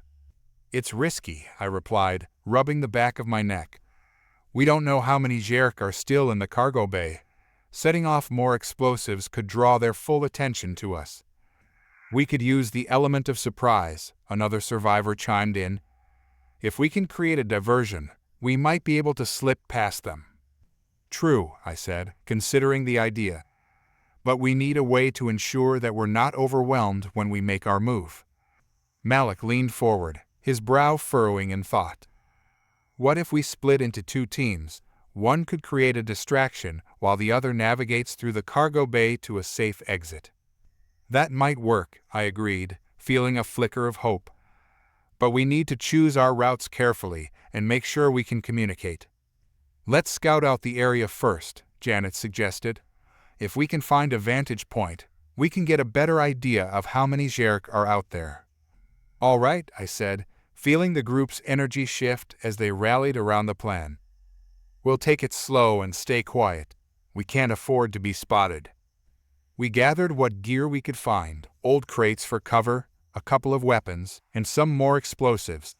I made sure to check the weapons again, feeling the weight of my rifle in my hands, grounding me. "Let's go," I whispered, leading the way out of the storage area.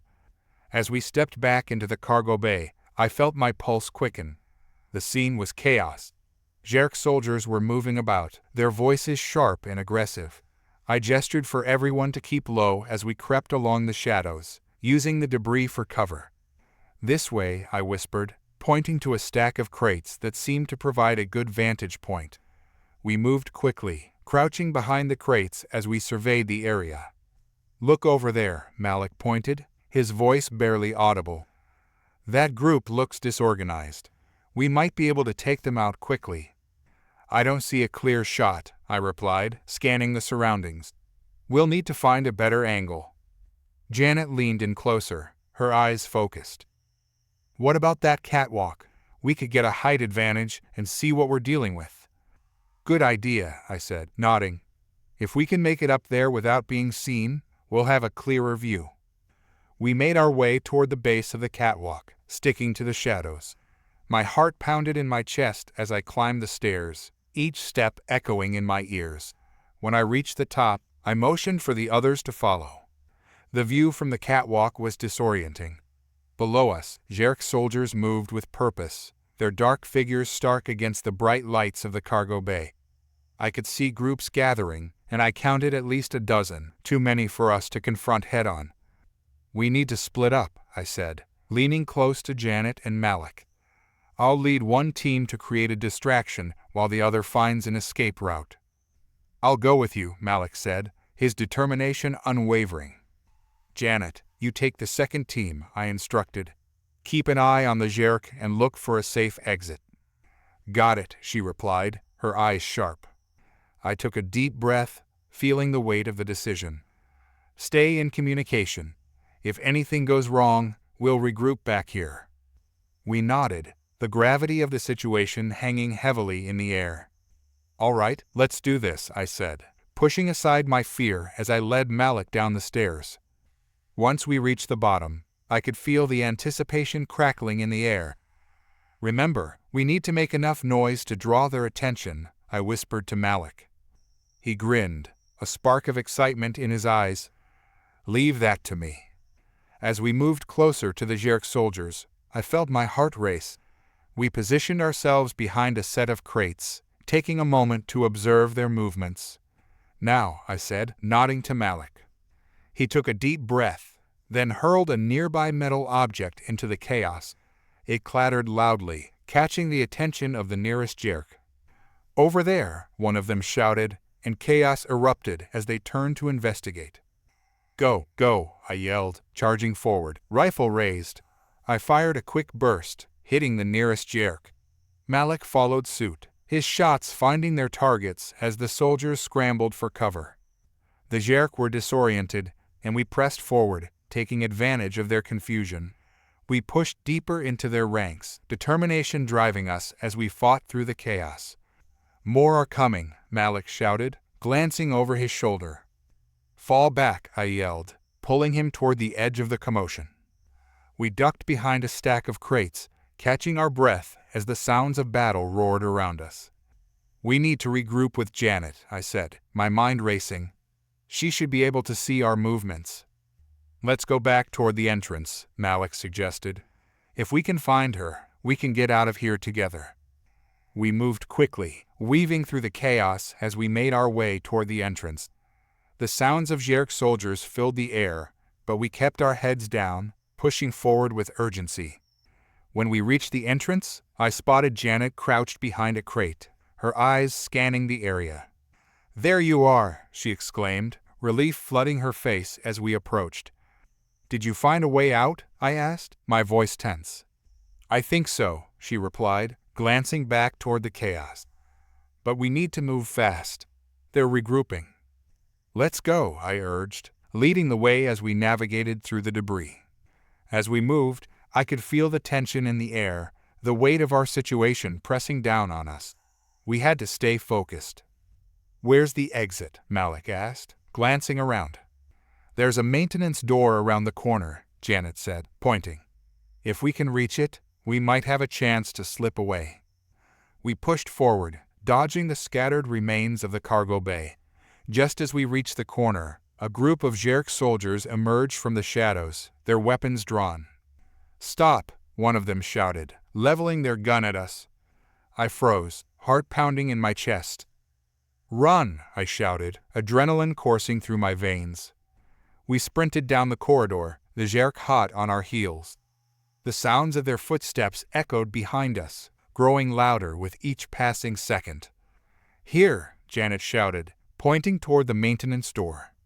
I slammed my shoulder into it, forcing it open just as the first shots rang out behind us. We stumbled through the door, slamming it shut behind us. "Lock it!" I yelled, my heart racing as I fumbled with the mechanism. Janet and Malik rushed to help, and we secured the door just in time as the Zerk soldiers slammed against it. "Are they coming through?" Malik panted, glancing back at the door. "I don't know," I replied, my mind racing. "We need to find a way out of here." The maintenance corridor was dimly lit, the walls lined with exposed pipes and electrical panels. I could hear the faint sounds of the Zerk outside, their voices low and urgent. "Which way?" Janet asked, her eyes wide. "Let's head down this way," I said, pointing further into the corridor. "We need to find a way to the escape pods." We moved cautiously, the sounds of the Zerk growing fainter as we pushed deeper into the bowels of the ship. The corridors twisted and turned, and I felt the weight of uncertainty bearing down on me. "What if we run into more Zerk?" Malik asked, his voice low. "We'll deal with it if we have to," I replied, my focus steady. "Right now, we need to keep moving." As we navigated the narrow passages, I could feel the tension in the air. The ship felt like a labyrinth, and each corner we turned held the potential for danger. "Up ahead," Janet said, pointing to a door labeled Escape Pods. "Finally," I breathed, moving quickly toward it. I pushed the door open, and we entered the small room filled with escape pods. "We need to get one ready," I said, scanning the controls. "I can prep the pod," Janet said, moving to the console. "Malik, keep watch," I instructed, moving to help Janet. She worked quickly, her fingers flying over the buttons as she set the pod systems. "It'll take a minute to get it online," she said, glancing up at me. "We need to be ready." I nodded, glancing back toward the door. "If they catch up to us—" "They won't," Malik interjected, his voice firm. "We're not going down without a fight." We waited, hearts pounding, as the seconds stretched into what felt like an eternity. The hum of the pod systems filled the air, a sound that felt both comforting and ominous. "Almost there," Janet said, her eyes focused. Suddenly, a loud bang echoed from the door, and I felt my heart drop. "They're here," I shouted, rushing to the control panel. "Just a few more seconds," Janet urged, her hands moving quickly. The door buckled again as the Zerk slammed against it, the sound reverberating through the room. "Come on," I yelled, adrenaline coursing through my veins. With one final press of a button, Janet shouted, "It's ready." "Get in," I commanded, and we rushed toward the pod. Malik pushed the hatch open, and we scrambled inside, securing ourselves in the seats as the pod systems began to engage. I could hear the Zerk soldiers pounding on the door, their shouts growing more frantic. "Launch now," I shouted, gripping the controls. The pod lurched as it began to detach from the ship, and I felt a rush of relief. "Hold on," I yelled as we shot away from the Zerk stronghold, the darkness of space enveloping us. As the stars streaked past, I took a moment to catch my breath. We were safe, at least for the moment. "Are we clear?" Malik asked, looking around. "Yeah, for now," I replied, my heart still racing. "What do we do next?" Janet asked, her voice steady despite the chaos we had just escaped. I took a deep breath, my mind racing with possibilities. "We need to regroup with the others and figure out our next move. We can't let the Zerk regroup." Malik nodded, determination in his eyes. "Then let's get back to the fight." I smiled, feeling a sense of purpose return. We had survived. Janet was still focused on the controls, her fingers moving deftly over the interface. "There's a nearby planet. It looks uninhabited, which might give us a chance to regroup without the Zerk finding us. Good thinking, I said, my mind racing. We need to lay low for a bit, figure out our next move. As we hurtled through space, I let my thoughts wander back to the battle we had just escaped. It had been chaotic, and I felt a gnawing sense of anxiety. We'd barely managed to get away, and I couldn't shake the feeling that the Zerk would be on our tails before long. Set a course for that planet, I instructed Janet, who nodded and entered the coordinates. Adjusting course, she said, her voice calm and focused. The ship jolted slightly as we changed direction, and I let out a breath I hadn't realized I was holding. It felt good to be in control again, even if it was just for a moment. What's the plan once we land? Malik asked, shifting in his seat. We need to establish a perimeter and make sure we're not followed, I replied. We can't afford to be caught off guard again. What about the others? Janet asked, glancing up from her console. We'll have to find a way to communicate with them, I said. We need to regroup and figure out how to hit the Zerk where it hurts. The planet loomed closer, its surface dotted with green and brown. It looked inviting, but I knew better than to let my guard down. Prepare for landing, I instructed, my voice steady. Janet's fingers danced across the controls, and I felt the ship dip slightly as we descended. Hold on, I yelled as the pod shook violently, the atmosphere reacting to our entry. The planet's surface rushed toward us, and I braced myself, feeling the heat of re-entry engulf the pod. With a jolt, we hit the ground, and the pod skidded to a stop, a cloud of dust billowing around us. Is everyone okay? I asked, checking on Malik and Janet. Yeah, just a little shaken, Malik replied, his voice steady. Let's get out of here, I said, pushing the hatch open and stepping into the dusty air outside. The planet was eerily quiet, the sky a muted gray overhead. I took a deep breath, scanning the horizon for any signs of danger. Looks clear, Janet said, stepping out behind me. Stay alert, I cautioned, my instincts on high alert. We don't know what's out here. Malik joined us outside, and we surveyed our surroundings. The landscape was rocky, with scattered trees and hills in the distance. Where do we set up? He asked, looking around. Let's find some cover, I suggested.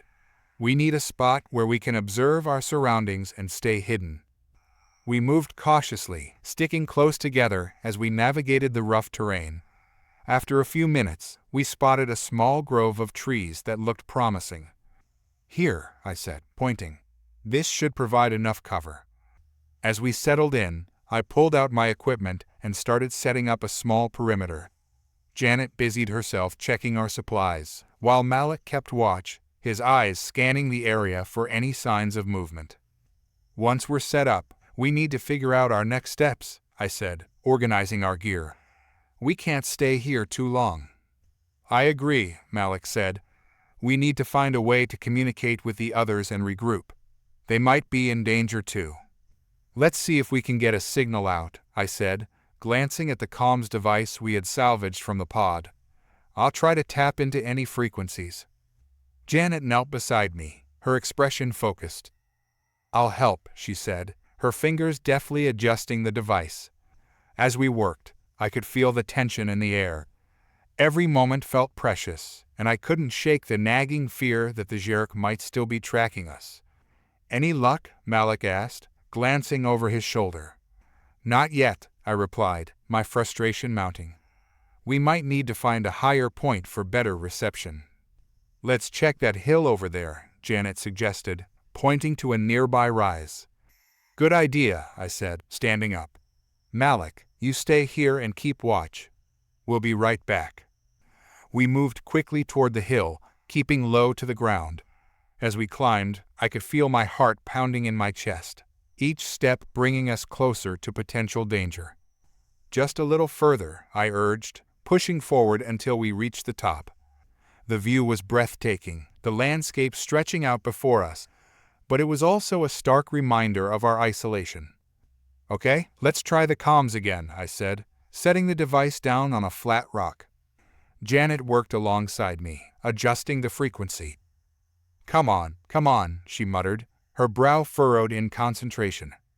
I scanned the horizon, my instincts prickling. If the Zerk are out here, they could spot us from a distance. Just as I spoke, a distant noise caught my attention. It was faint, but unmistakable. Engines. "Did you hear that?" I asked, my heart racing. "Yeah," Janet said, her eyes wide. "That sounds like a ship." "Get down," I hissed, dropping low as the sound grew louder. We crouched behind a boulder, peering over the edge as a Zerk ship descended from the clouds, its sleek design cutting through the atmosphere. "They're looking for us," I breathed, feeling a chill run down my spine. "Do we need to move?" Janet asked, her voice barely above a whisper. "Not yet," I said, my gaze fixed on the ship as it landed in a clearing not far from our position. "Let's see what they do." The ship's hatch opened, and Zerk soldiers poured out, their movements swift and coordinated. "Looks like they're setting up a perimeter," I said, watching intently.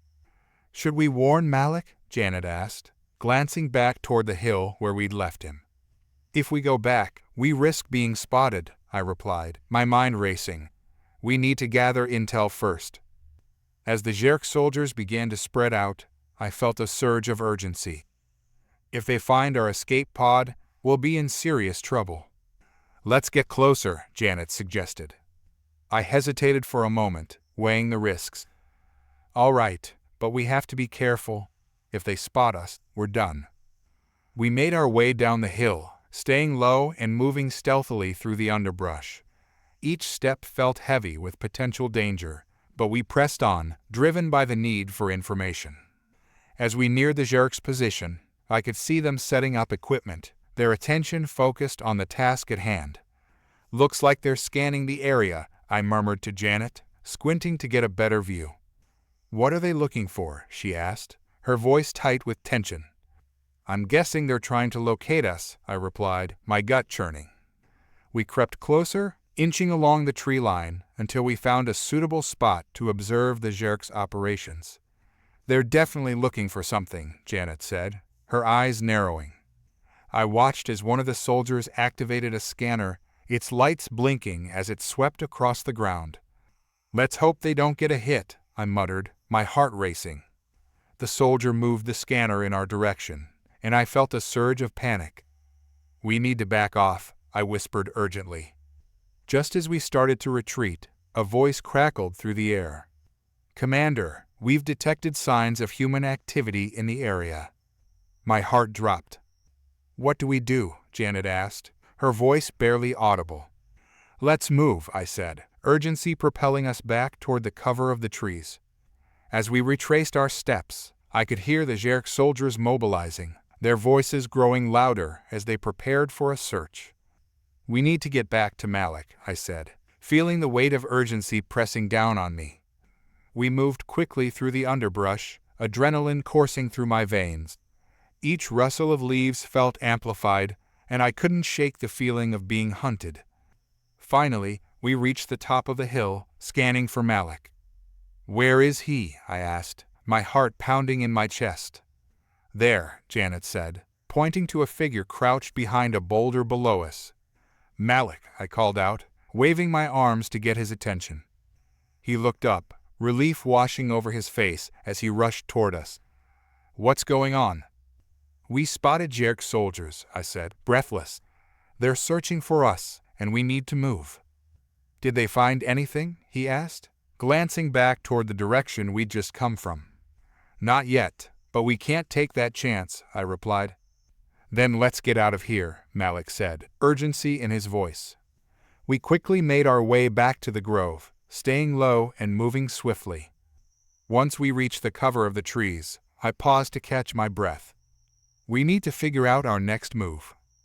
"Can we get a signal out?" Malik asked, glancing at the comms device. "I tried, but I didn't have much luck," I said, frustration lacing my tone. "We might need to get to a higher point for a better signal." "What if we find a way to lure them away from the ship?"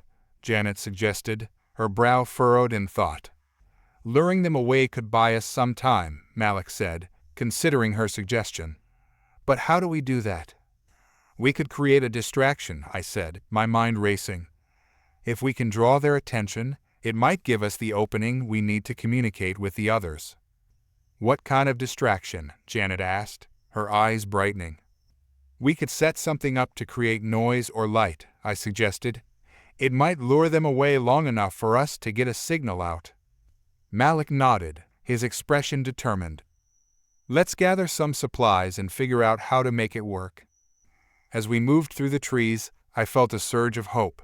We might be on the edge of danger, but we weren't out of options yet. We scavenged what we could find: dry branches, loose debris, anything that could help us create a diversion. Over here, I said, leading them to a clearing where we could set up our makeshift trap. Once we had a small pile of debris, I began outlining the plan. We'll create a fire here, I said, indicating the center of the clearing. And once it gets going, we can create noise to draw them away. Sounds good, Janet said, kneeling down to gather some small twigs. Let's make it quick, I urged. We don't have much time. With our combined efforts, we worked quickly, gathering more debris and arranging it in a way that would allow the fire to catch. Ready? I asked, glancing at Janet and Malik. Let's do this, Malik replied, determination in his eyes. I struck a match and ignited the kindling, the flames licking up toward the sky. Now for the noise, Janet said, pulling out a small metallic object from her pack. This should create a distraction. Perfect, I said, watching as she set it up near the fire. As the flames crackled and the noise began to emit, I felt a sense of urgency. We need to move back, I said, glancing around. We retreated to the trees, our hearts pounding as we waited for the Zherk to take the bait. A few moments later, I caught a glimpse of movement in the distance. The Zherk soldiers were approaching, their attention drawn to the flickering flames and strange sounds. Here they come, I whispered, feeling adrenaline surge through my veins. We watched as the soldiers split into groups, moving toward the distraction. Now's our chance, I said, my heart racing. Let's get to the comms and see if we can reach the others. As we slipped through the trees, I felt a sense of purpose wash over me. We were taking control of our situation, and for the first time in a while, I felt hope rising within me. Once we reached the hill, I quickly set up the comms device again, adjusting the frequency. Come on, work with me, I muttered under my breath. Janet and Malik kept watch, their eyes scanning the area for any signs of trouble. Anything? Janet asked, her voice tense. Not yet, I said, my frustration bubbling. Just then, a voice crackled through the device. This is Commander Riley. Is anyone out there? My heart leaped. Commander, this is Jay. We're here. Jay, thank God. Where are you? Commander Riley's voice was filled with relief. We landed on a nearby planet. The Zherk are here, and we're trying to regroup, I explained quickly. Understood. We're on our way to your location. Hold tight, she said before the transmission cut off. We did it, Janet exclaimed, a wide smile breaking across her face. Let's get ready for them, I said, adrenaline coursing through me. We need to stay alert. Do you think they're going to be okay? Janet asked, her voice barely above a whisper. They're trained soldiers, I replied, trying to instill confidence. They know what they're doing. If anyone can handle a Zherk search party, it's them. Malik nodded, though he looked tense. We should keep watch just in case. Agreed, I said, forcing my attention back to the tree line. Every rustle, every shadow felt magnified, my instincts screaming for vigilance. We were still vulnerable, and the last thing I wanted was for the Zherk to stumble upon us while we were waiting for reinforcements. Look, Janet pointed, her voice filled with urgency. I squinted into the distance, spotting movement, a group of figures moving cautiously through the trees. My heart raced. Is that them? Malik asked, leaning forward. It has to be, I said, my voice barely containing my excitement. Get ready. As the figures drew closer, I could make out the familiar silhouette of Commander Riley at the forefront. Relief washed over me as she stepped into the clearing, her eyes scanning our makeshift camp before locking onto mine. "Jay, good to see you made it," she said, a mix of relief and determination in her voice. "We've been waiting," I replied, stepping forward to meet her. "The Zherk are here, and they're actively searching for us." "Understood. We need to act quickly. I brought a few soldiers with me to assist," she said, gesturing behind her. A small group of 4 soldiers emerged, each looking ready for combat, their expressions focused and intense. "Malik, Janet, meet my team," Riley introduced. "This is Sergeant Thompson, Corporal Diaz, and Corporal Liu. They'll help us assess the situation and develop a plan to deal with the Zherk." "Nice to meet you," Malik said, shaking hands with the soldiers. "Let's get to work," Riley said, her voice commanding. "We need to figure out how to deal with the Zherk presence before they find our escape pod." "Are we outnumbered?" I asked, my mind racing. "Possibly. We've seen patrols in the area," Riley replied. "But we have the advantage of surprise. They don't know we're here." "Then let's use that to our advantage," I said, feeling a surge of determination. "What's the plan?" "We need to create a diversion while the main team infiltrates their base and gathers intel," Riley explained. "We can't afford to engage unless we have to." The others nodded in agreement, the air thick with tension, as we prepared for our next move. "Sergeant Thompson, you'll take point with Jay, Malik, and Janet. I want you to scout the perimeter and assess their numbers," Riley instructed. "Corporal Liu and I will start setting up a communications link to report back to base." "Let's go," Thompson said, motioning for us to follow him. We moved quickly and quietly through the trees, staying low and alert. The shadows danced around us, and I could feel the adrenaline pumping through my veins. "Keep your eyes open," Thompson said, leading the way. "The Zherk can be unpredictable." As we crept closer to the Zherk encampment, I felt a knot of tension forming in my stomach. The stakes were high, and I knew one wrong move could spell disaster. "Hold up," Thompson said, raising a hand as we reached the edge of a clearing.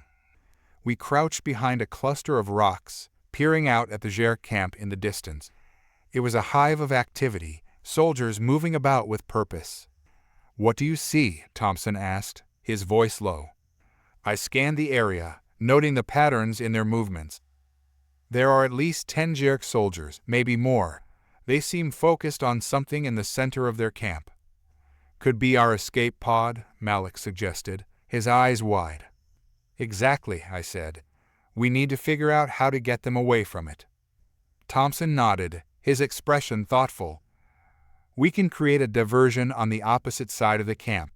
If we make enough noise, we can draw them away." "What about us?" Janet asked, her brow furrowed. "Do we just wait here?" "No," Thompson said. "We'll position ourselves to get a better view of the pod and watch their movements. If they scatter, that'll give us a chance to sneak in and secure it." We adjusted our position, moving cautiously through the underbrush until we found a vantage point with a clear line of sight to the Zherk camp. "Now what?" I asked, feeling the weight of anticipation. "Let's create some noise," Thompson said, glancing around for anything that could help us.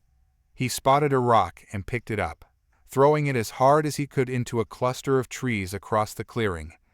The sound of crashing branches echoed through the camp, and several Zherk soldiers immediately turned their attention toward the noise.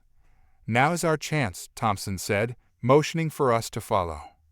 We slipped from our hiding place, moving quietly toward the edge of the camp.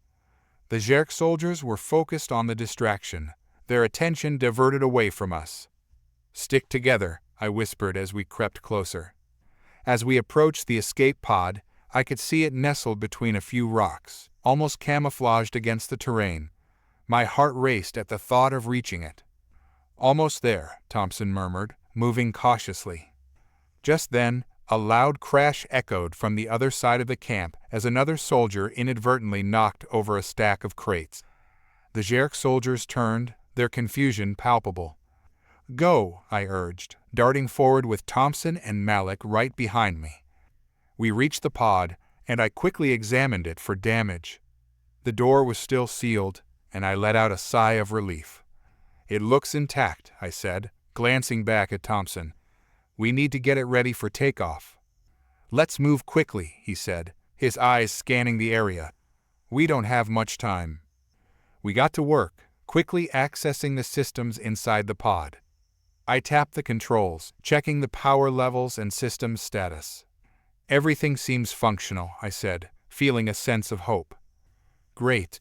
We might be able to use this to our advantage, Thompson replied, his voice steady. We can stage an evacuation. Just then, a shout broke through the air. They're over there.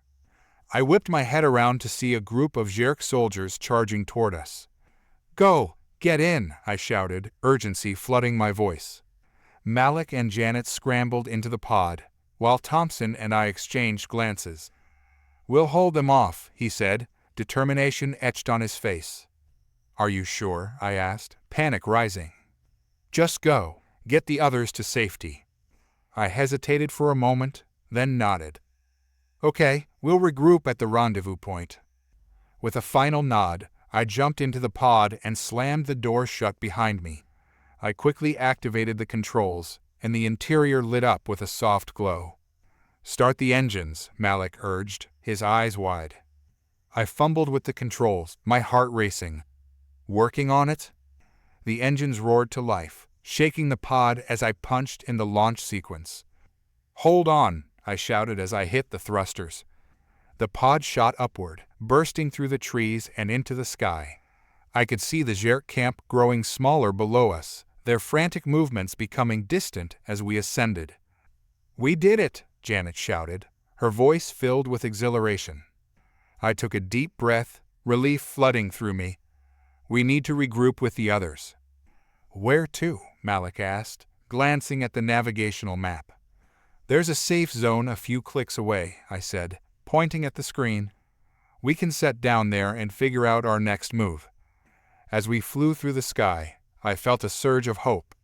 We had escaped the Zerk, and for the first time in a while, I felt a sense of purpose. We'll get through this, I said, determination in my voice. We'll find a way to turn the tide. With renewed resolve, I piloted the escape pod toward the safe zone, ready to regroup and strategize our next move against the Zerk. Together, we would fight back. Together, we would survive. And together, we would reclaim our future.